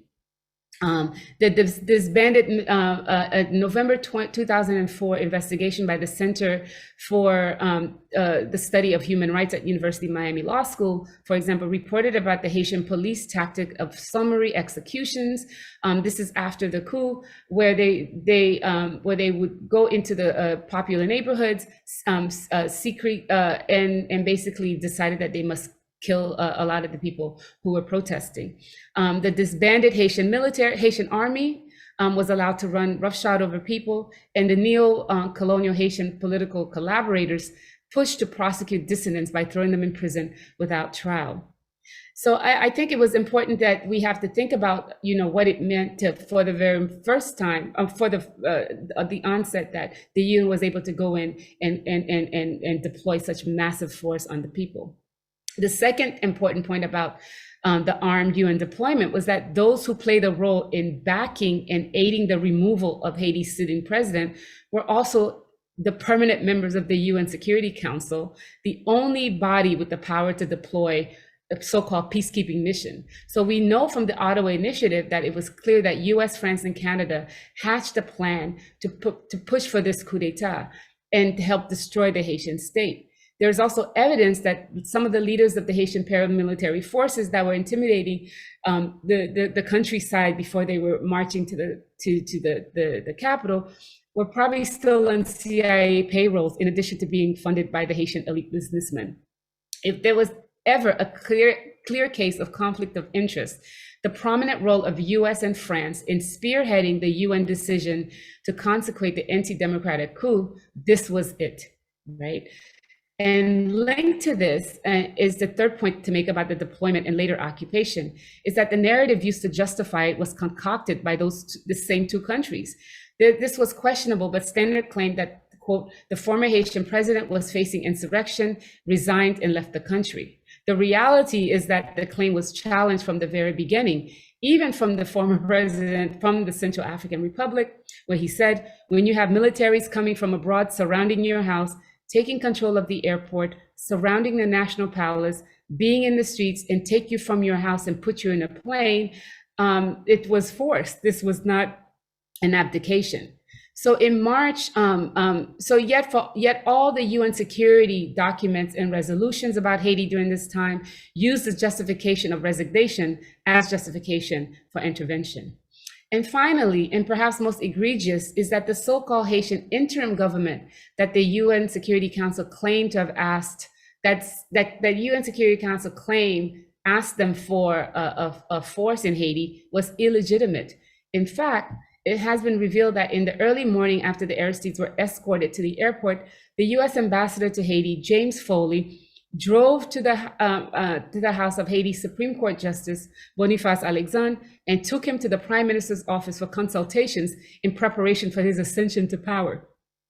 Haiti's Prime Minister at the time, who actually had to be there, would later report that he did not have a say, nor did he participate, as dictated by Haitian law, in swearing in Haiti's new installed president. The fraudulently installed Boniface's first act as interim president was on the order of the US ambassador to submit an official request to the UNSC, the UN Security Council, for multinational military forces to, quote, restore law and order to the country. Thus, the UN Security Council's Resolution 1529, endorsing a UN force in the country, was based on a call for intervention by a foreign installed government. This makes the occupation illegal under so-called international law. Taken together, these realities demonstrate that, these are how the entire UN deployment and occupation was fraudulent. Moreover, any protests from the Haitian masses were dismissed as gang violence or referred to as bandits. The illegal 2004 coup d'etat was enforced and cleaned up on the sanction of the UN. And on June 1st, 2004, the UN officially took over from the US forces and established the United Nations Stabilization Mission in Haiti, or MINUSTA. A multi-billion-dollar operation, MINUSTA had at any given time in Haiti between 6,000 and 12,000 troops and police stationed all over Haiti, along with bureaucrats and so on. And in a horrific parallel to the first occupation, MINUSTA soldiers committed numerous acts of violence against the people, including shootings and rapes. And the soldiers were responsible for bringing cholera into the country, a disease that killed between 10 and 30,000 and affected almost 1 million. And what most solidified this occupation was the creation and operationalization of the core group. And we've already talked about the core group, so I'm not going to go in there quickly, but I want to talk about the reality that the core group represents an insidious example of neocolonialism in Haiti, because it still makes a decision. And while it is claimed that the UN occupation officially ended in 2017 with the formal drawdown of the MINUSTA mission, the UN has remained in Haiti through a new office established in 2019 and with a new acronym, BNU, the United Nations Integrated Office in Haiti. So despite protests from various sectors in Haiti, BNU's mandate continues to be renewed by the United Nations Security Council every year. And BNU has had an outsized public role in Haitian international internal political affairs and is often the mouthpiece of the core group. So the overwhelming power of the core group is public. At a special session on Haiti at the UN Security Council just recently on April 26, 2023. It was the newly appointed head of BINU, Maria Isabel Salvador of Ecuador, who took the lead in presenting Haiti in typical racist terms as a basket case of unthinking and violent gangs. Thus, unelected and unaccountable to Haitian people, the core group is the arbiter of neocolonialism in Haiti. Direct rule, I would say. So Western imperialism is a hierarchical structure established to the power of the United States as a superpower, which then outsources the colonial control to others, of Haiti to others. Thus, for example, one of the reasons that the occupation of Haiti, which began in 2004, is not deemed as an occupation, is that while it was initiated and largely funded by the US and the United Nations, Haiti's sovereignty has been extinguished by a multiracial coalition of Caribbean, Latin American, and African countries. This may be the most sinister and least talked about aspect, but the most effective. So how do you hide an occupation? You diversify it.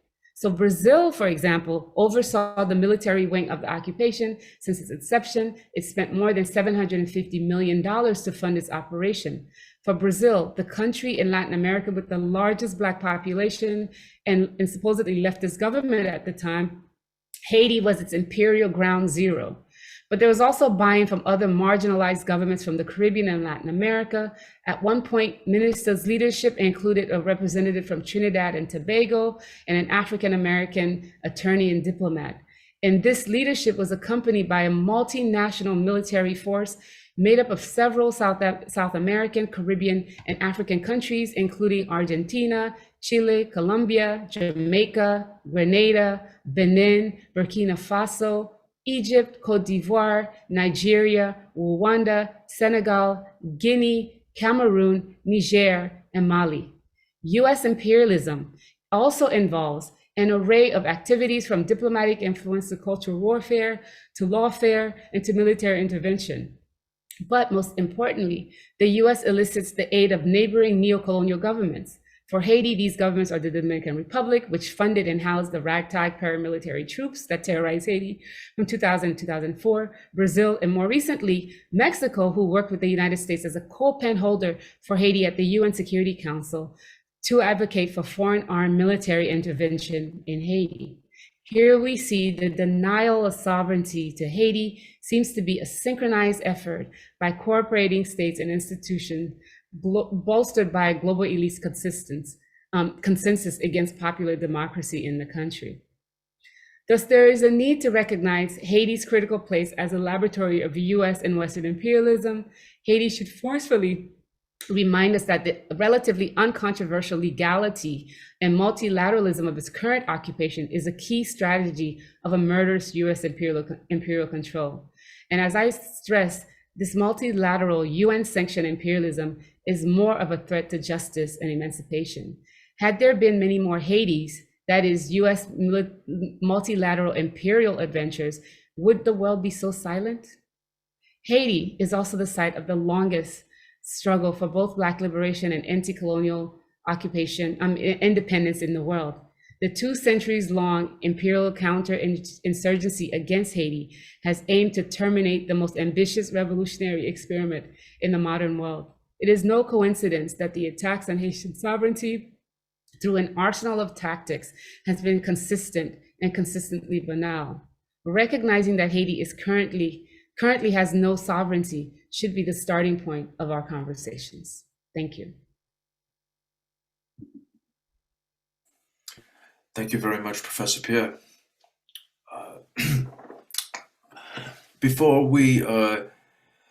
I introduce our final expert witness for today's hearing, I'm just going to make a note of the structure of the hearing in the second part. I will introduce our final expert witness, and after his testimony, I will then transfer moderation to my partner here, Professor Navid Farnia, who is who alongside myself is a special rapporteur for all of our African hearings, as well as will be one of the rapporteurs for this hearing today. again, grateful for all of the brilliant testimony, and may I please introduce our final expert witness for today's hearing, Mr. William Balan-Gaubert. He's a Haitian activist and scholar. He's a lecturer in Romance languages and literature at the Center for Latin American Studies in the University of Chicago, and in addition, has been assisting with our translation for today, as you heard earlier in the hearing.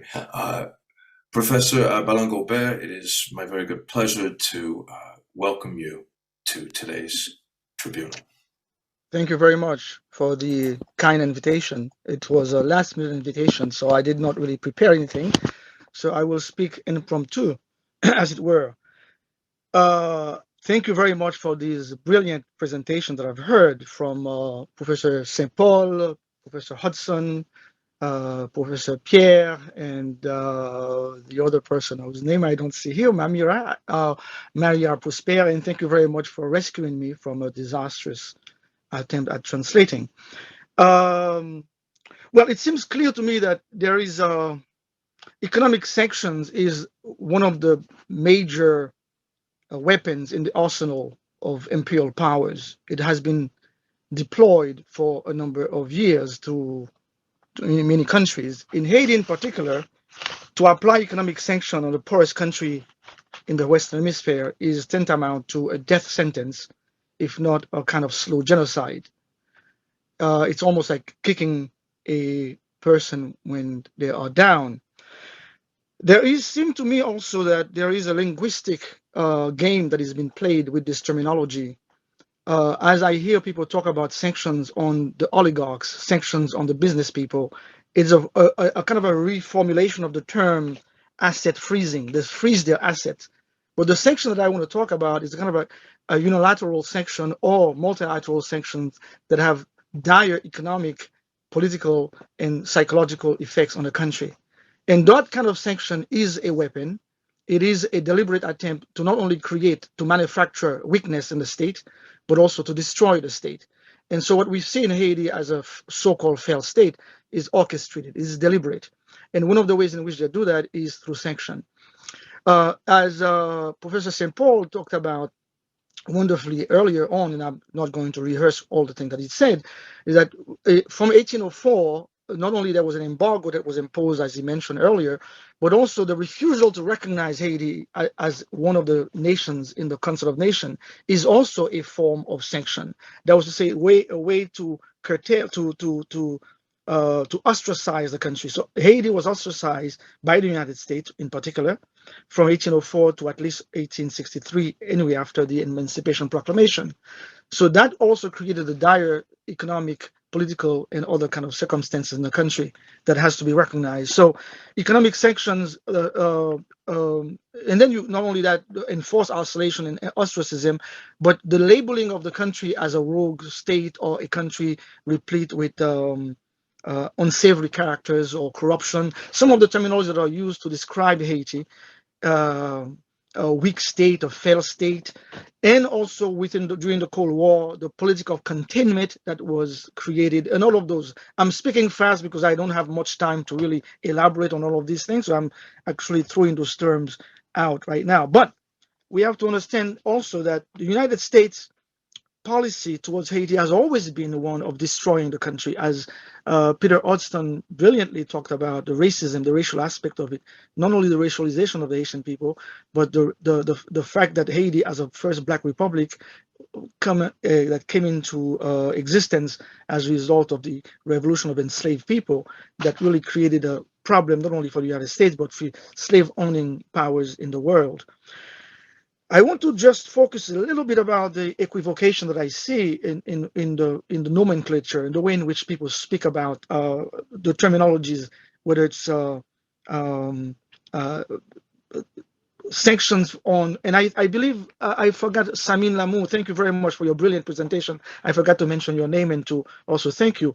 It's clear to me from what you were talking about earlier that the sanctions that are imposed upon people like Yuri La Tortue and company, more like asset freezing. It doesn't seem to me to have the same kind of impact on the kind of sanctions that have always been imposed on Haiti from the time of 1804 until today. And also another thing that it seems to me very clear is that we talk about Haitian sovereignty and we mark the loss of Haitian sovereignty in the modern era. But in a way, Haiti has never been sovereign to a good extent. I'm sorry to say. From 1915 to 1934, in 1915 to the present, the United States actually run Haiti. They actually, because by imposing, by not only creating, by not only dismantling what do you call the regime changing regime, but also by imposing regime. And regime change always comes with it imposing a regime. You take out someone that you don't like and you put someone that you like. Another aspect of the kind of linguistic game that it's played in Haiti that I think we need to recognize, and hopefully I'll have a chance to, if there's a question and answer, I'm better at doing that than just to do this impromptu presentation, is that we get confused. We get confused as to exactly what's going on, because on the one hand, people are asking for sanctions to be placed in Haiti. As Sabine Lamour brilliantly explained and talked about, that the popular mobilization people sometimes ask for sanctions to be imposed on the people, not realizing that when sanctions are imposed on the country, everybody suffers. It's just as the United States made an interesting game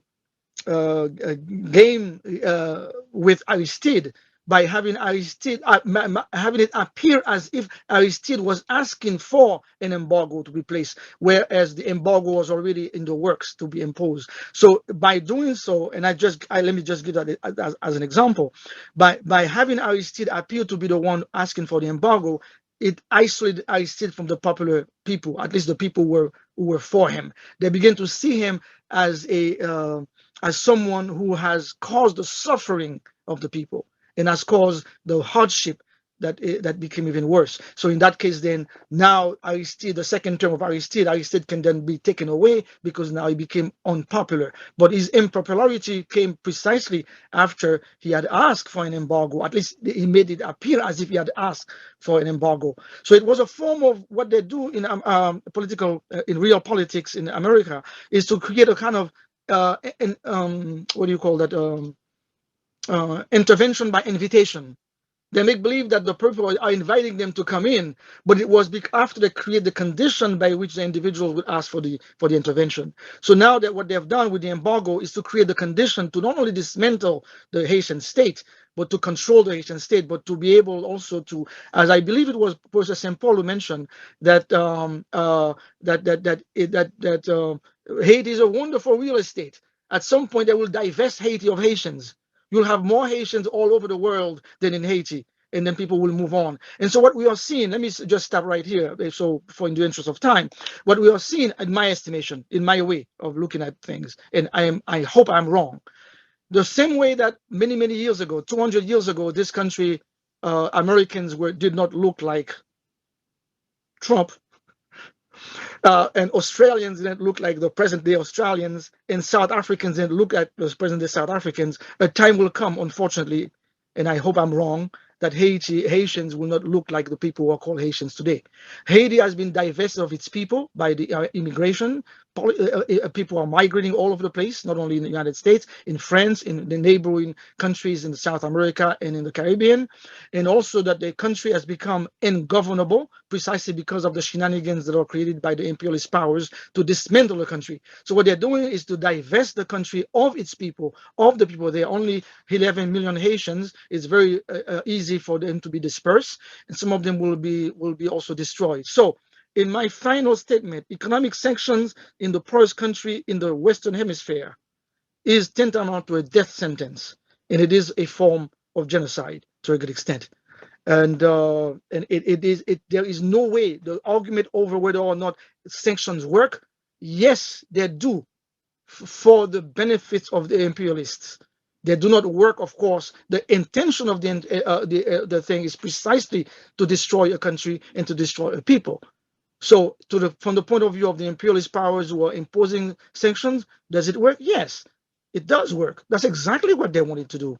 The intention is that cruelty is the intention, as the guy mentioned in one of his books. So we should not be entering into the debate of whether or not, oh, what good intentions do they work? Then because we confuse precisely that kind of macro economic embargo or sanctions on a country with the assets freezing, the kind of band-aid that they put by eyeing out a few people whom they claim are in cahoots with gangs, and they're going to freeze their assets temporarily, while these people are basking in their swimming pool in Miami and elsewhere. They're not bothered by that, but the sanctions are really aiming at dismantling and creating havoc in the country. So we have to be very clear eyes to know that there's a distinction between that kind of word game that is played, the equivocation, the illicit contrast, the argument by innuendo, and the making believe that they are coming here to help. The whole fiasco of the so-called minister that arrived in Haiti for peacekeeping. That's a laughable nonsense. Peacekeeping for what? Haiti wasn't at war. So we have to now understand, and also we have to broaden our understanding of the Haitian predicament to the world. It's happening in as Jemima, I believe, say, it's happening in Africa, in all other places in the world. So that is the way that imperialists rule. They create dissension, they sow crisis, and they come into the rescue. It's a form of supposed to be the rescue. They mess up, they create the condition by which they can justify their intervention. So the world now can justify an event. Even those who are suffering can justify the intervention. That's why sometimes you find Haitians asking the Americans or friends or other imperialist powers to come to their rescue, thinking, because they are seduced. We are seduced by those words. We are seduced by these high-flowing terminologies that mean absolutely nothing, because it's a bunch of equivocation, a bunch of ambiguous terminologies, so to speak, that are used. And quickly speaking, and I'm going to stop.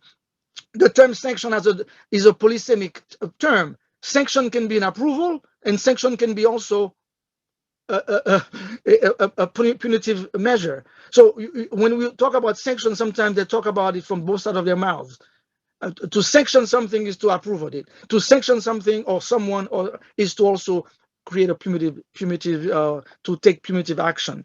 So now, certainly, the sanctions that are imposed upon Haiti, the macro sanctions that are imposed by the imperialist powers, France, Canada, you name it, Israel, all the other countries, and all of the other vultures that are surrounding Haiti now to take a piece of it, the intention is to destroy the Haitian people, to destroy the state, which has been done, to create crisis and chaos. On one moment, they talk about bandits and talk about gang. The gang phenomenon is something that is contrived. It is created. It's a manufacturing of chaos, manufacturing of dystopia. And now the world can say, as I believe it was Professor Hudson who mentioned, that the racial, you see, we knew it all along. Black people can rule themselves. So it's kind of a self-fulfilling kind of statement that they had already. So this is precisely what they wanted to prove, and they create a shenanigans by which they can achieve that. Let me stop there because I know that other people may have something to say. But thank you very much for inviting me. As I said, it was a last-minute invitation, and thank you. Thank you very much, Professor Balan-Gaubert. Without further ado, I would like to welcome Navid Farlia. Thanks so much, Jeremy. And special thank you to all of our witnesses for your comprehensive and excellent presentations today. So at this point, as Jeremy mentioned earlier, we're going to shift to the Q&A portion of the discussion, in which we will bring in the jurors into the conversation, and they're going to ask their questions. As Jeremy mentioned earlier, in the interest of time, I'm not going to provide the bios of our jurors, but if you go to our website, sanctionstribunal.org, you can find their bios there. So without further ado, let's get to the questions. I will start with Marjorie Cohn. Yes, thank you so much to all the speakers for your important presentations.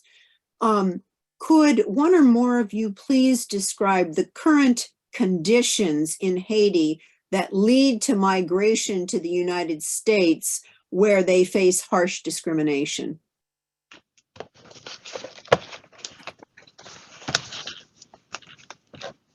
Okay. So if you want, guys, I can take this one since I was the one that opened the conversation, the testimony. So Madam Marjorie, or I don't say, if I had to say Miss Marjorie Con, thank you for agree to serve in this capacity, in this very important hearing that we are having on Haiti. So to answer your question, I think that we have to understand that there have been it was a moment in the history of Haiti. Haiti was not a place where people were living Haiti. We have to have like a historical background.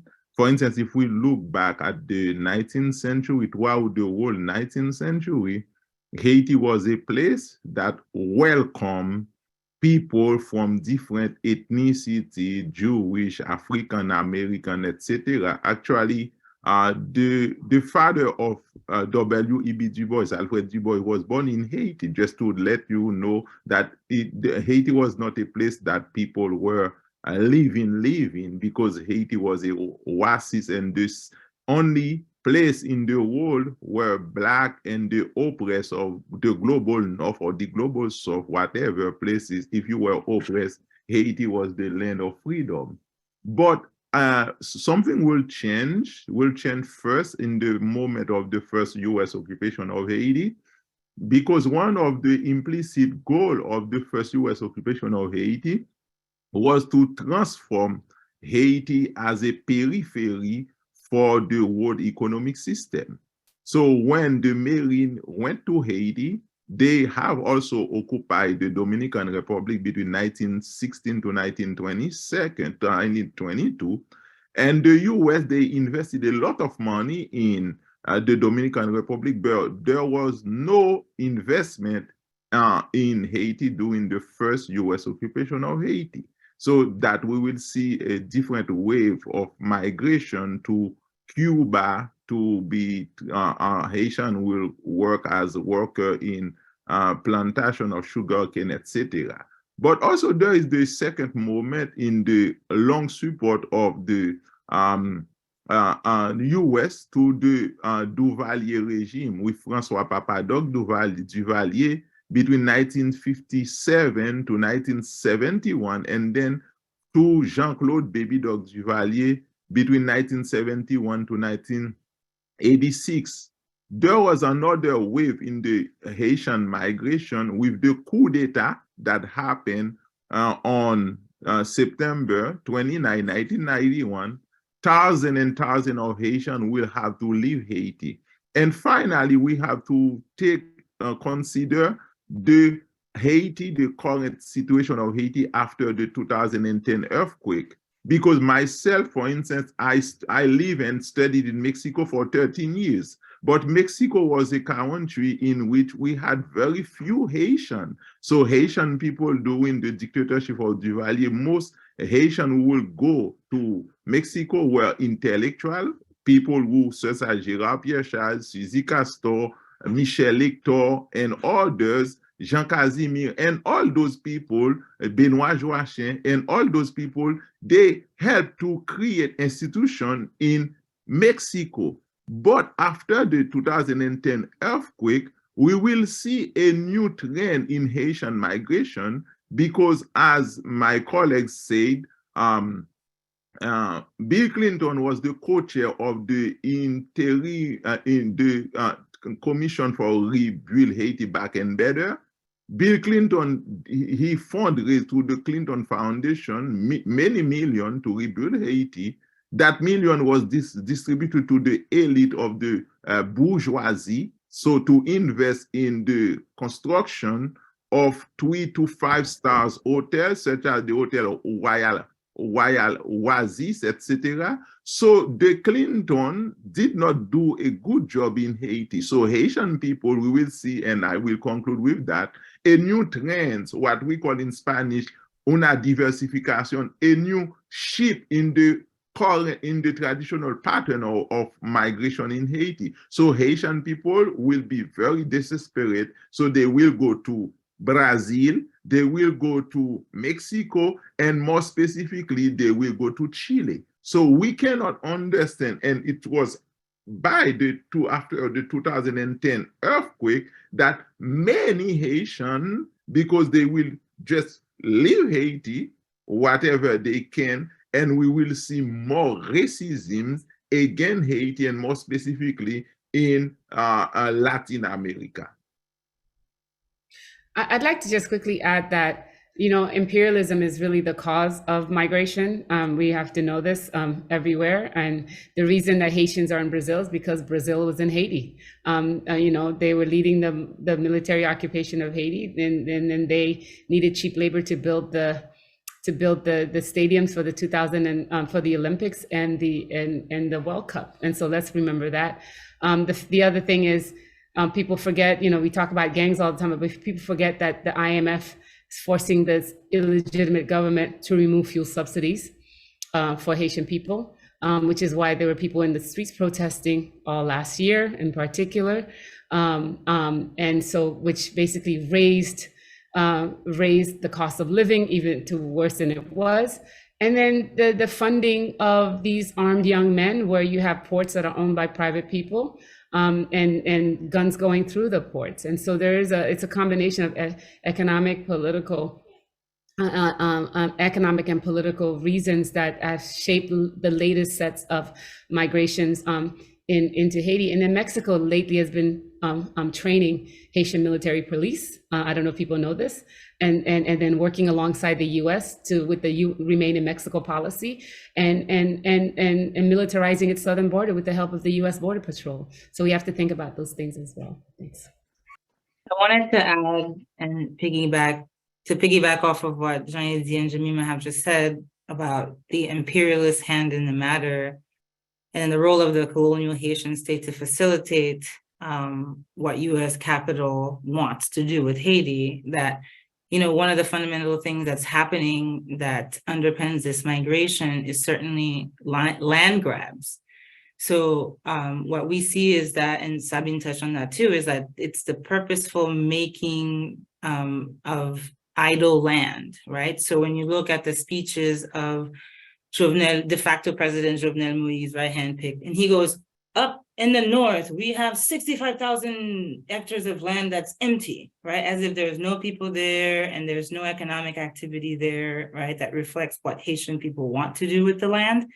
And then you see, even before the earthquake, the ways that the Haitian state is already establishing certain agencies to regularize land titles.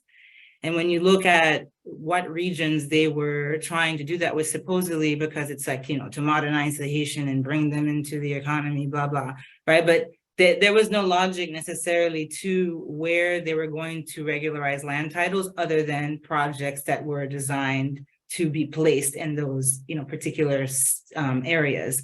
So it's, you know, to make the land idle, to lay cement on it, like Sabine said, right, to make a Caracol Park, for example, but also monocrop plantations, right? Cointreau, Grand Marnier, they have orange plantations in Haiti, right? So someone has to organize this land grab, right? And this is part of why they need to control the Haitian state apparatus. And what happens when you grab the land on which people lived, on which people depended, not only to grow crops for their own consumption, but also to sell in the domestic markets in order to pay for schooling for their kids, for example, since the state doesn't provide, right, free public education in reality. So you have that it is attacking essentially this, right, Haitian economy that, yes, has connections to the global market, but certainly is about, right, feeding the local population, a very different logic of food production and food distribution. And it's the breaking up of the family, because what happens is when you take over these lands, right, these are generations of people who've been operating on this land, some of whom have biological links, others do not. This is what Haitians talk about, the LACU system, right, and how that organizes land relations and people relations. So when you break that and you take the land away, you're breaking people's connection with not only the material, right, the land, but also immaterial things like, right, connections to the ancestors. So there's an entire project of breaking what Haitians have always tried to offer as an alternative to this predatory capitalist system, and to break up the family structure that provides certain kind of support and turn people into, right, surplus labor, a reserve pool of labor, certainly to put them to work in these factories and on these plantations. But since, right, Haiti has the lowest wages in the Western Hemisphere, the logic is that you need a bottom. And the Haitians are the bottom, both to serve on plantations at home, but also abroad, right? Whether it's Brazil, whether it's Bahamas, Guyana, etc. And so there is that project. I don't know if I agree with William that it's because there's going to be some settler colonial future in Haiti. But, you know, certainly there is the logic of vacating the land, right? Rendering the land idle. And again, you don't see any state investment in the population, infrastructure, hospital, housing, right? So you have people who are also leaving in search for these kinds of social services, right? Access to basic things that we need to survive. The state is the largest employer in the country. So what happens also when the state, right, cannibalizes itself, where the people who are controlling the state apparatus appointed, right, by the imperialists, use the state as a way to, sure, no state, right? But that they're using this thing, right? This instrument that we're calling the state, right? To enrich themselves personally. And so, for example, you had, right, police officers who themselves had joined the popular struggles at various points because they were saying, I haven't been paid in 24 months. So this state that's supposed to be the largest employer can't even won't, right, provide actual income to its employees. And again, this is the largest state, and this is the largest employer in the country. So you have all of this dynamic leading to people deciding to leave and also being seduced by other promises like the Biden parole, you know, program. And even, and I'll say this, right, the police stations in Port-au-Prince became sites where you can go as a police officer to get your passport so that you could come to qualify for the Biden parole program, right? Just that reality tells you so much about what the dynamics are on the ground, right?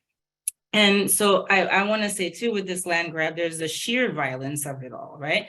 People don't leave their ancestral homes just because, right? Certainly there was money offered and, you know, that seduces people out of, you know, owning their land, but Haitians have a long history of understanding what that is and resisting.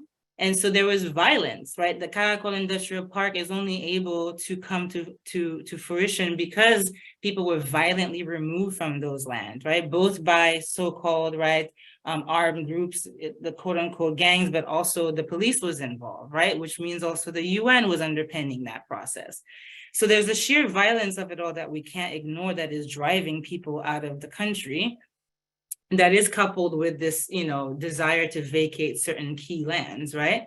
And so I just wanted to say that, you know, again, this is how imperialism is expressing itself in Haiti specifically, right? That is driving, as Jemima said, this migration. And then, you know, part of it is to look at how this particular imperialist manifestation, right, comes to create the no state, right? Comes to really give a lot of force to this colonial, right? This little group of people, right? Because really, like right now, we're talking about, you know, less than 20 people who are standing in for the state and, you know, standing in also for what we might think, you know, is sovereignty, rather than really locating sovereignty in, you know, the Haitian people and what they continually demand. So those were my comments. Is there time for me to add something? I think go ahead, Navid. So let me actually, before we get to you, I'm going to go ahead and ask Sharice Burdenstelli to pose her question, and I'll give you the first opportunity to answer if you also want to answer the previous question as well. Professor Burdenstelli. Thank you all so much for these presentations. I thought they were excellent and extremely informative.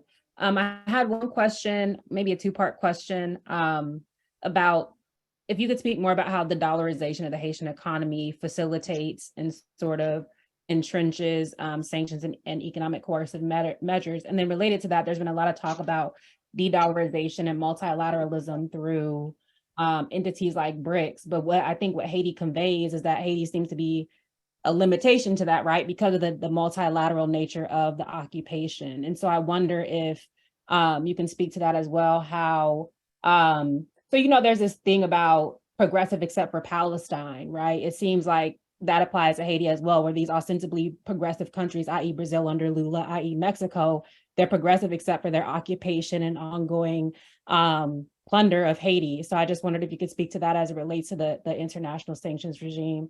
And then just a second quick question is, I found it very interesting, Mamyrah's point about the bilateral, the effects of sort of how sanctions on like Venezuela and Cuba, for example, have a direct impact on Haiti. And I wonder if you can speak more to how impact or like sanctions on other nations impact Haiti, but also if there's a way that the sanctions on Haiti and the occupation of Haiti negatively impact other countries like in the Caribbean or in Latin America, et cetera.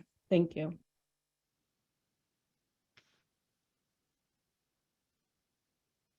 Professor Balan-Gaubert, go ahead, and then anybody else who wants to also Well, chime in. I don't feel qualified to address this particular question. I'll return to the first question later. I'll have somebody else answer that. Sounds good. Anybody else want to chime in on this one? I can try. So Professor Burden-Staley, thank you for your question on the idea of dollarization and also the banking system in Haiti.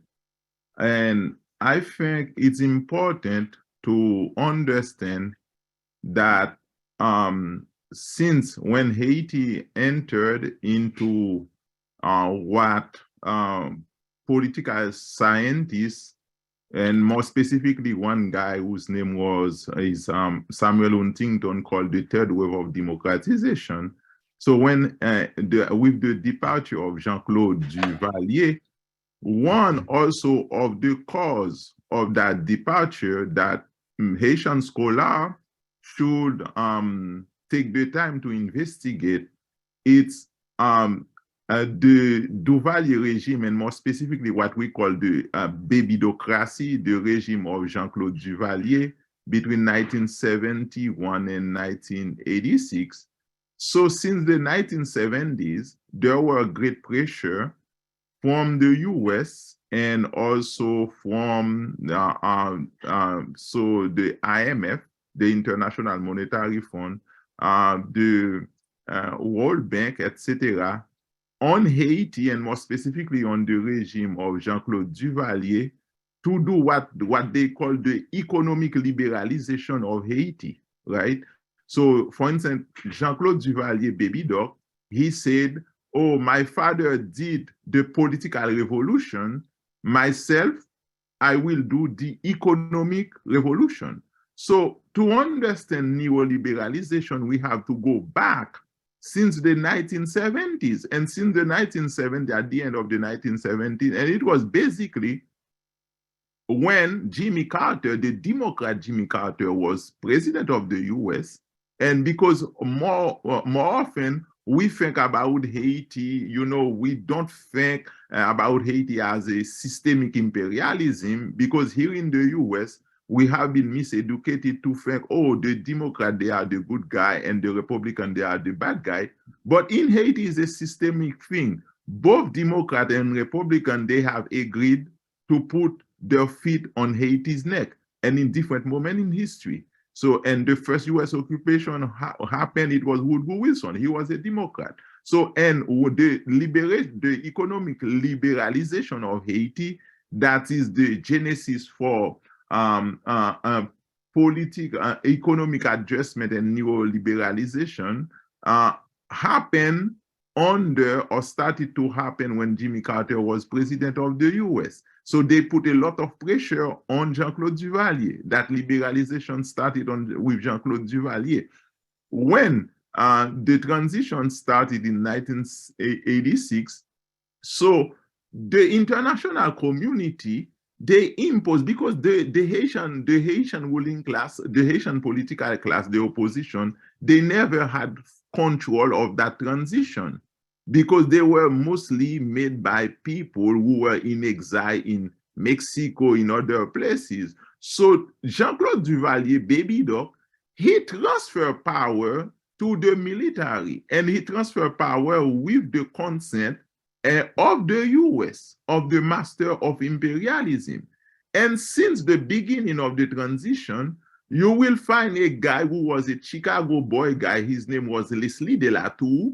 Leslie Delatour would serve as secretary or minister of finance in Haiti. And Leslie Delatour, he studied at Johns Hopkins University, and he got graduate studies in economics and finance at the University of Chicago. So the dollarization of Haiti, the process of devaluation of the dollar, because it was a time until the Jean-Claude Duvalier, it was 5 goods, the national currency of Haiti, it was 5 goods for $1. So the dollarization, the devaluation of the Haitian currency will started with when you have people like the Chicago boys, Leslie Delatour, will serve both as Minister of Finance in Haiti during the administration of Henri Nafi, and then you will see Leslie Delatour will be the governor of the Central Bank of Haiti.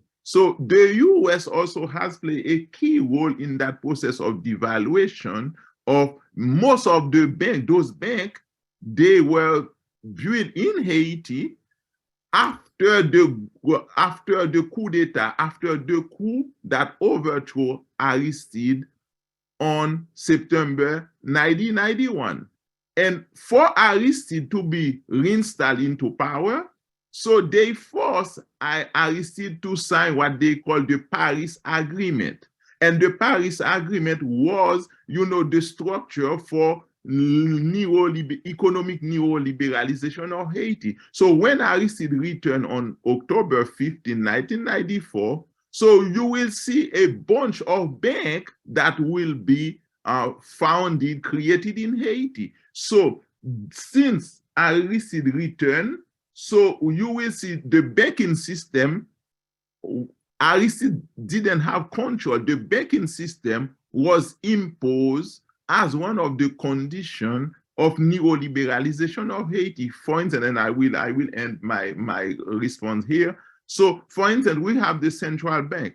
One of the goal of the mission of the central bank is to regulate the private bank. So, and now you don't have that happening in Haiti. So the central bank, the master of the system, they always make sure to have their men as governor, what we call the gouverneur de la Banque Centrale, the governor of the Central Bank of Haiti. So we have to understand US imperialism and how also the coup d'etat, the coup in 1991, changed not only the political trajectory of Haiti, but also changed the macroeconomic structure of Haiti.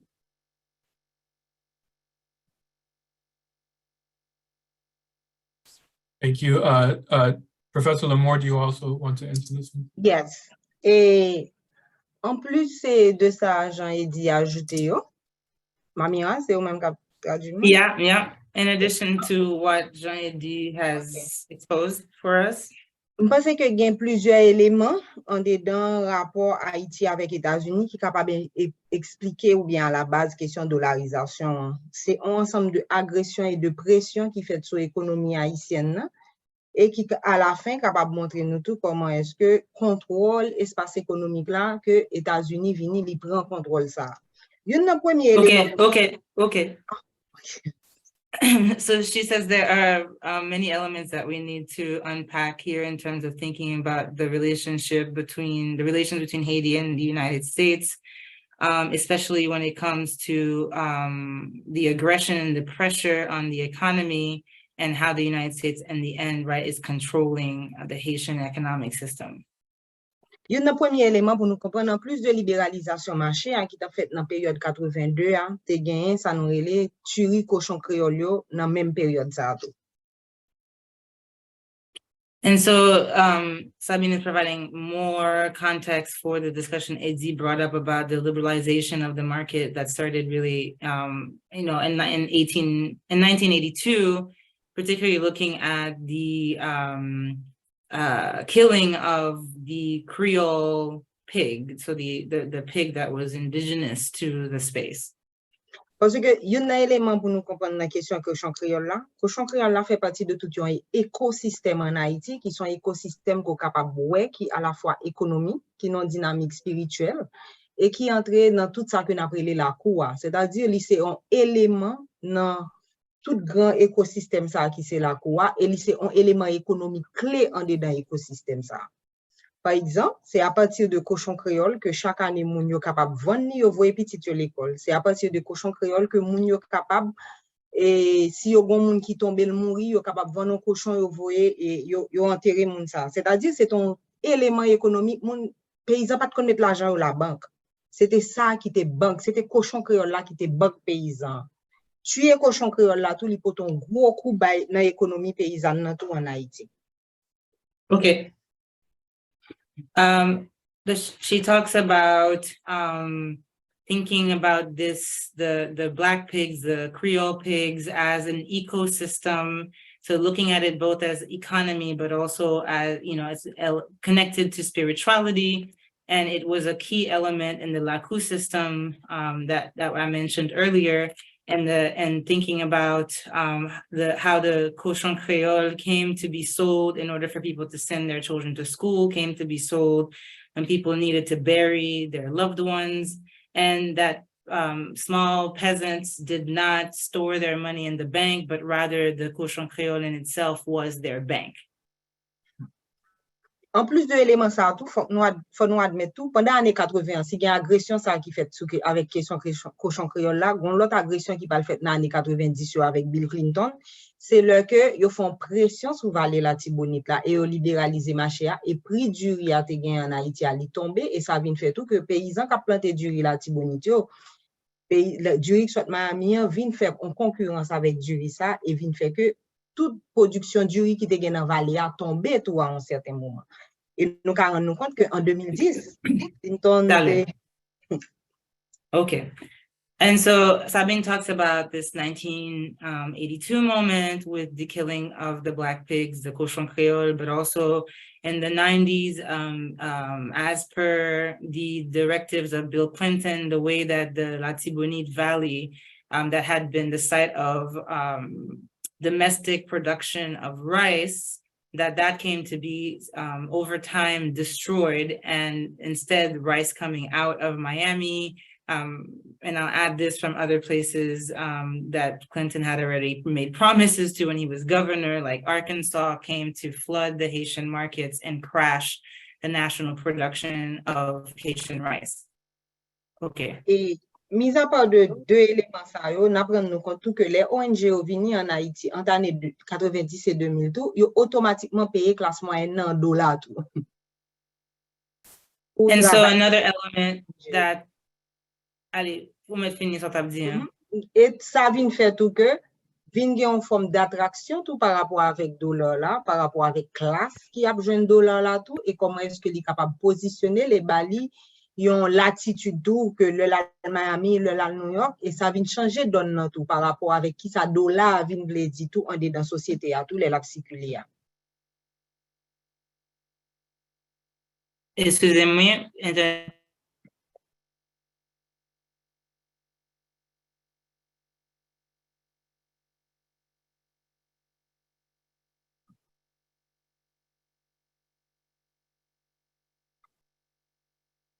Allô? Allô, ok.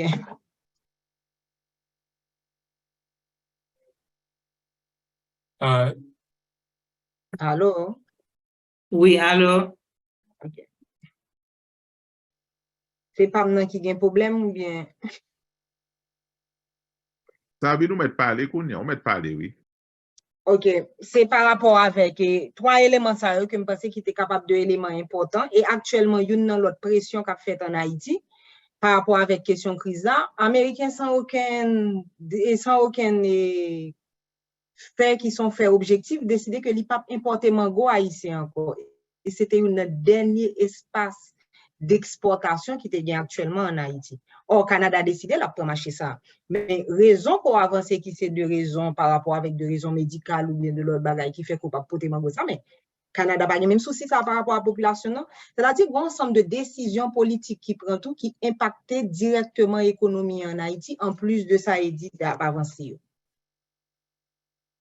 On n'a pas du fil là, et je ne sais pas si c'est traduit, but Sabine talked a little bit earlier about the post-90s into the 2000s, the role that NGOs came to play in further dollarizing the economy by paying, a certain petit bourgeois faction of society in dollars directly, right? And with that tied all kinds of investment of that class in, Western visions of Haiti.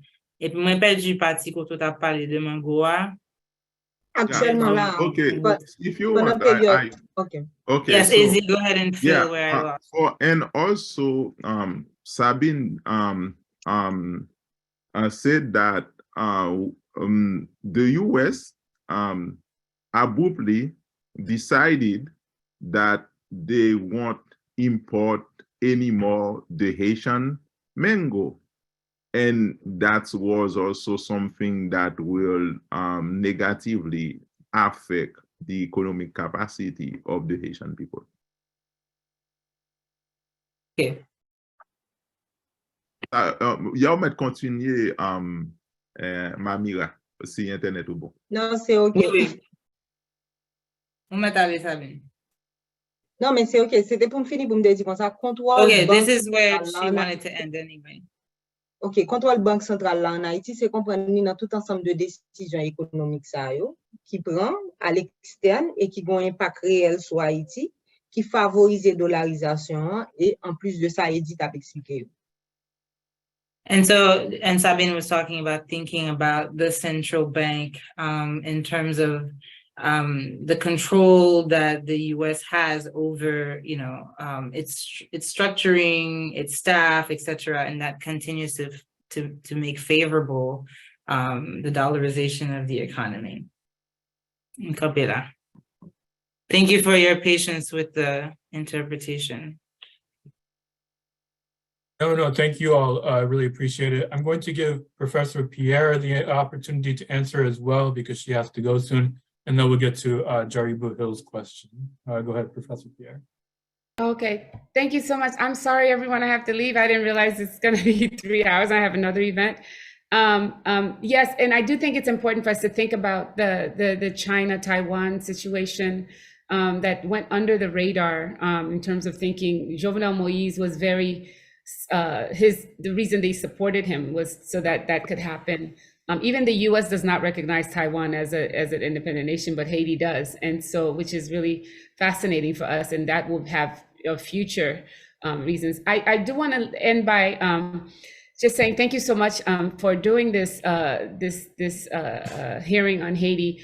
I do think we need to really take time and think about the ways that the regional players have been deployed by the U.S. for imperialism in Haiti. The U.S. ambassadors have been going around everywhere to CARICOM, to ALBA, to, not ALBA, but to the Central American states. And just last week, they were in Brazil trying to get one of these countries to lead a foreign military intervention into Haiti. And so we have to actually talk about even countries that are under sanctions, that are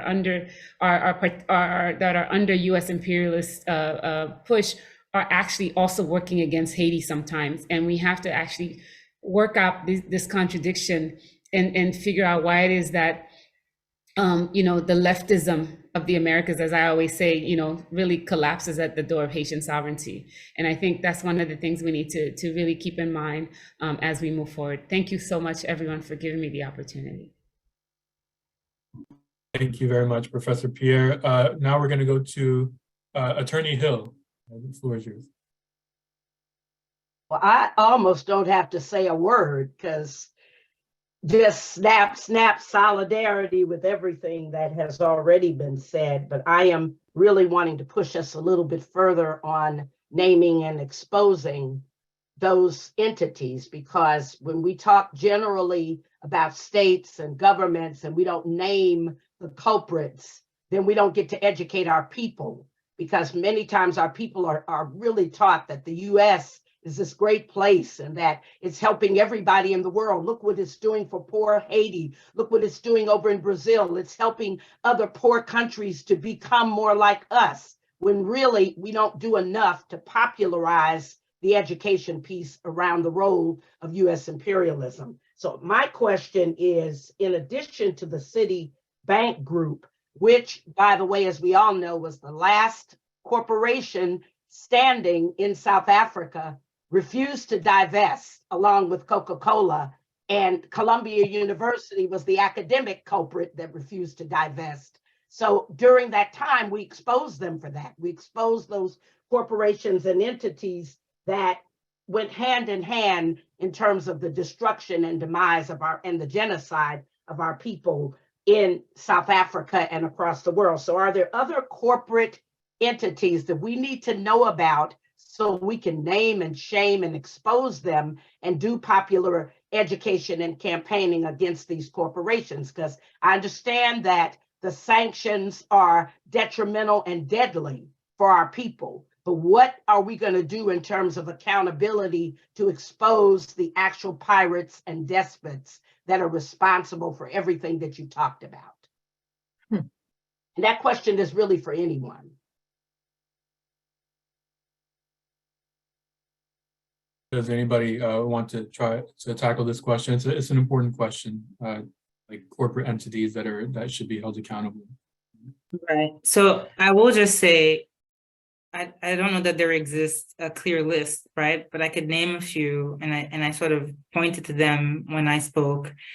So the Caracol Industrial Park, the Sonapi in Port-au-Prince, right? They're making garments for Zara, Gap, right? Things, Fruit of the Loom, things being produced for redistribution by Walmart and Target, right? So these actors are there. Cointreau, Grand Marnier, to the orange plantations. I mean, I think there would be definite, more organized ways for us to get a list of these folks, right? Coca-Cola through the Stevia connection, right? So you have a series of entities that are world players already, also involved, right? And Haiti. We could name certainly the Clintons for their instrumental role in creating the current disaster and crisis, right? So those would just be some of the folks that I could, highlight very quickly, but certainly, Sabine touched earlier on rice production, right? So there's a series of these like dual national Haitians who have French citizenship, US citizenship, who are controlling import, export, who are contributing to the crashing of national production, right? To sell a series of products, I can't even call them food, we could call them food stuff, because these are not necessarily things that are healthy, right, for the Haitian people. To talk about Brazil Bon Goût, which is a Brazilian company that has its, and then the way that they function is also, right, to have these Haitian-facing companies, right, in order to sort of hide the larger U.S. capitalist hand that's behind the effort, right? So Bon Goût has its own sort of national presence, but Bon Goût is a Brazilian-connected, company that sells to Haitian people spaghetti, oils to cook food, and yogurts and other things like that, crap, trash. There's a series of, made for Haiti products that are coming into the country, and, finding, exposing some of that definitely could be something that we could do. It's also been done, right? But I think being able to make the transnational links, like to draw from these companies that have multiple pieces of the, production commodity chain, right, would be important, and to really draw in multiple actors across different spaces. So those are just some of the names I could offer right now at the top of my head. I can add very quickly that one of the things that we need to do is to understand how capitalism reproduces itself over time, and by changing the terminology, the names, the naming of things. But there's certainly a continued and reproduction to not necessarily answer the question, but to address one of the important questions about companies. Haiti has always been a country that produces bauxite. Bauxite is the thing that you use to make aluminum. So aluminum company, Reynolds company, is very much in Haiti. The Reynolds aluminum company, that's as a major macro thing. And you also have the banana. There is a reason why they refer to the banana wars, the banana republics, because banana was one of the things in Sisal. There are a number of companies, Dole company that produces certain fruits. United Fruit Company was very strong in Haiti, and they're still there, but under different names. The groups that Mamyrah, Professor Prosper just talked about, come with around the time of the neoliberal policy that was imposed on Haiti during the administration of Jean-Claude Duvalier, where you create a park industriel. And here I'm going to link it to the previous question that Marjorie Cohn had asked earlier. The migration, to understand the migration of Haitians outside of Haiti, we have to understand the migration, internal migration within Haiti. This is that migration from the rural areas into the urban areas. Now, how does that happen? It is linked to what, in a way, St. Paul talks about, and most of us talked about. Since 1804, the embargo that was imposed upon Haiti and the quarantine imposed on Haiti made it so that Haiti became a country of peasants with a redistribution of land. Maybe it was uneven, but the Haitians produce what they consume and consume what they produce, because they weren't able to enter into kind of a negotiation with any other country. So economically speaking, the country was doomed. So as a result of that, the peasants became self-subsistent farmers, so to speak, not for major production. And let me quickly add one thing to the question that was asked about dollarization. The Haitian good was always tied to the American dollar, just like the franc CFA in French is tied to the French franc. That's again a mode of operation of the capitalist imperialist system that is continue to reproduce themselves in different ways, in different guises. So therefore we get confused and we think we're talking about different eras. Yes, eras are important, but it carries with it the fundamental premise from the beginning. The beginning is complete dependency of one country over to another, and it's a form of to use that kind of a master-slave dialectic, so to speak, in a sense in which the slave does not win but remain subservient. So the dollar was always linked to the Haitian good to a great extent.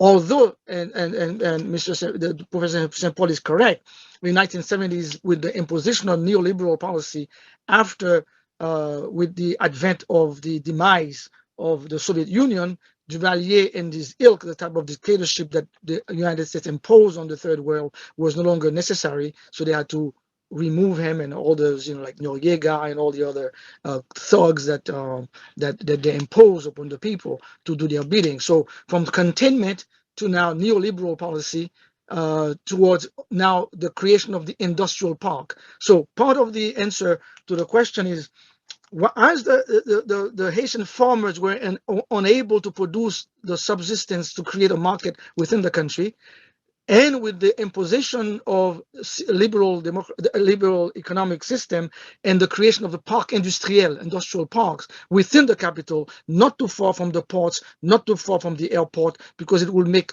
exporting those things very quick, expediently. You find that there begin to be what is called in Asian exode rural. What do you call it? A kind of a exode rural. A rural exodus. Exodus, yes. Exodus from the rural area to the city. And also we have to remember that in the 1980s, in almost at the heels of the neoliberal policy and the continuation of the neoliberal policy during the Reagan administration, there was the Caribbean Basin Initiative. The Caribbean Basin Initiative allow individuals who have dual citizenship, Haitian Americans, but particularly Americans, people like APED and all these kind of people, and the Levant, the people from the Levant that Professor Prosper talks about, who also have dual and triple citizenship. They are able to then bid for whatever it is the CBI was offering, which was 10 years tax-free and duty-free. And as 10 years tax-free and duty-free, they will become representative of companies in the United States. APED became a representative of the textile industries, and others did things like with teleco and all telecommunication. And those representatives had a share of the profit. And so that created then a kind of a proletarianization of the Haitian peasant of yesterday become the proletariat of today. And that also creates a bidonvillisation, I don't know how the hell to say that in English, a ghettoization of the Haitian city. For example, Cité Soleil, Cité Caton, Cité Manigat, Tokyo, and all of these cities begin to proliferate because people are leaving the rural areas in search for work. Why? Because the way in which the capitalist system works is that it made sure that the people cannot produce so they can for themselves, so they become extremely dependent. And so the wages of the workers, the sweatshops, the wages of the workers were so low because anytime a worker will have a revendication, a kind of protest, the boss can always point out and say there are 10,000 people out there who can take your job. So you better be quiet and accept to take a minimum amount of money for your subsistence. So what I'm trying to say very quickly, and sorry to speak in so long, we have to understand the core issue there. That is the way in which the capitalist system reproduces itself and the way in which imperialists reproduce itself by renaming the thing. But when we go to the core and the intention that they have, then we have a better understanding of the way in which the game is played, because it is a game. And let me finish with this statement. Thank you very much, Professor Prosper, for your optimism. That, as you say, that you don't think that is going to happen the way that I prognosticate, and I hope I'm wrong too. But I am reminded of the Trail of Tears, the Trail of Tears as in the westward expansion. You see, if you go and read the Trail of Tears and the way in which in the westward expansion they were expanding, one of the things that they did was, because of so-called good intention, they disseminated the indigenous people and robbed them of their land. And also, I must say, in the 1950s, this is exactly what they wanted to do with Cuba when Batista was in power. But the Cuban Revolution put a wedge in this, because Cuba did not become a brothel and a place for casinos. So that created a problem. So the embargo imposed on Cuba that has been going on for all these years is an attempt in the year 2050, probably, when they dismantle the whole of the Cuban, then Cuba is going to a haven for individuals who are going to be involved in all kinds of illegal and illicit activities away from the American mainland, so to speak. And so that's in a way where my pessimism comes in, but not because I wish it. I hope that we can open our eyes to that reality and stop it, because we are witnessing a slow, gradual destruction of the people with a human face. You see, with all these high-flying words, democratization. We always talk about democracy, democratization, and aid and NGOs, and also to Mrs. Hill's consequence. The NGOs also should not be given a pass either. You see. Oh, I now remember the company I was thinking about. Spalding is one of the companies out there too. Spalding, that with baseballs and stuff like that and other sports. Let me stop right there, because there's so much that can be said. But I think that we have to understand the mechanism by which the way in which the game is played, and how we as victims are in the game board, how we've been pushed around. And we have to stop being victimized by opening our eyes to the game, the way in which the game is played. Yeah. So, if you could, Professor St-Paul, if you could answer in very quickly, because we need to wrap up. Okay. So I would just very quickly to Attorney Hill to add some name on what my colleagues already mentioned. There has been certain report for instance, that mentioned those names. Also, the Canadian government of Justin Trudeau mentioned some of those names. So for you, we cannot, not mention the name of the bank. In the banking system, you have the bank, Unibank, or what we call Unibank. Unibank is one of them. We have also a family, oligarchical family, the Brent family. You have the Apped that we mentioned. We have the Abdallah family. We have the Saye family. We have the Hendel family. We have the Boulos family. We have the Mays family. So we have we have the Vob family, those guys who control the energy through what they call the Sogene. All of those names are important. And lastly, there is a question of Professor Burden-Staley. I think that was not answered. When Burden-Staley asked us, so what are also the impact of some sanctions that were imposed on countries such as Venezuela? And to what extent those sanctions also have certain repercussion on Haiti? I think that was a very important question. We have to, for Burden-Staley, I would like to just give a brief historical context. Haiti in the 19th century was a country that shows, intercontinental solidarity toward other countries in the region. So Colombia was part, Venezuela was part what they call La Gran Colombia. La Gran Colombia back then incorporated Colombia, Venezuela, Ecuador, etc. So it was in Haiti that Simon Bolivar received help to the liberation of La Gran Colombia. So when Hugo Chavez Frias came into power, Hugo Chavez Frias was a great intellectual, contrary to the miseducation they are giving us in the West. Hugo Chavez Frias was a professor in the military academy.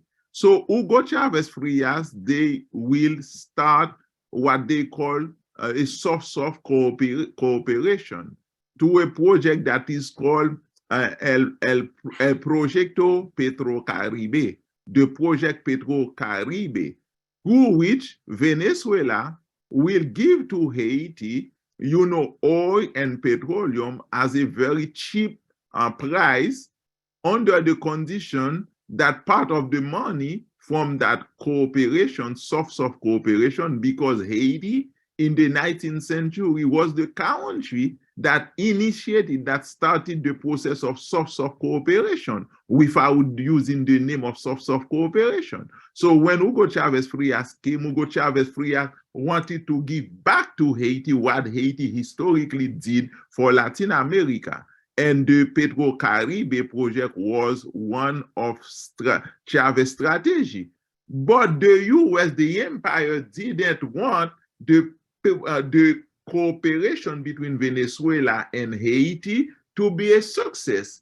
Because if the cooperation between Haiti and Venezuela was successful, therefore, cooperation between the political regime of Hugo Chavez and the Bolivar and the regime in other places in Latin America will also be a great success. So the US will impose economic sanction, strengthen economic sanction on Cuba, on Venezuela, to put Venezuela in a situation through which they couldn't strengthen more their cooperation soft with Haiti. So many economic sanctions that were imposed on Venezuela had direct consequences on Haiti. Although we have to recognize that the people, Haitian elite ruling class, who should use that money, from the Petrocaribe, they misuse that money. And my hypothesis is they didn't misuse that money without also certain consensus with the master of the imperialistic system. So definitely sanctions that were imposed on Venezuela had negative impact on Haiti, because Venezuela was a country that actually was helping Haiti to the path of development. But US puppet placed into highest political position in Haiti, they misuse that money. This is all what I want to add, because I think your question was important. Thank you so much. And again, thank you to all of the witnesses and also the jurors for your excellent questions. We're going to wrap up now. Again, also thank you to the audience for attending. I also want to mention that our next hearing will be next Saturday, June 3rd, and it will be Nicaragua, which I anticipate will also be very excellent. We have a great witness list lined up. So I hope to see you all next week. Enjoy the rest of your weekend. Thank you. Thank you all. Oh, and the recording will be posted on sanctionstribunal.org. You can access it there. Okay, thank you.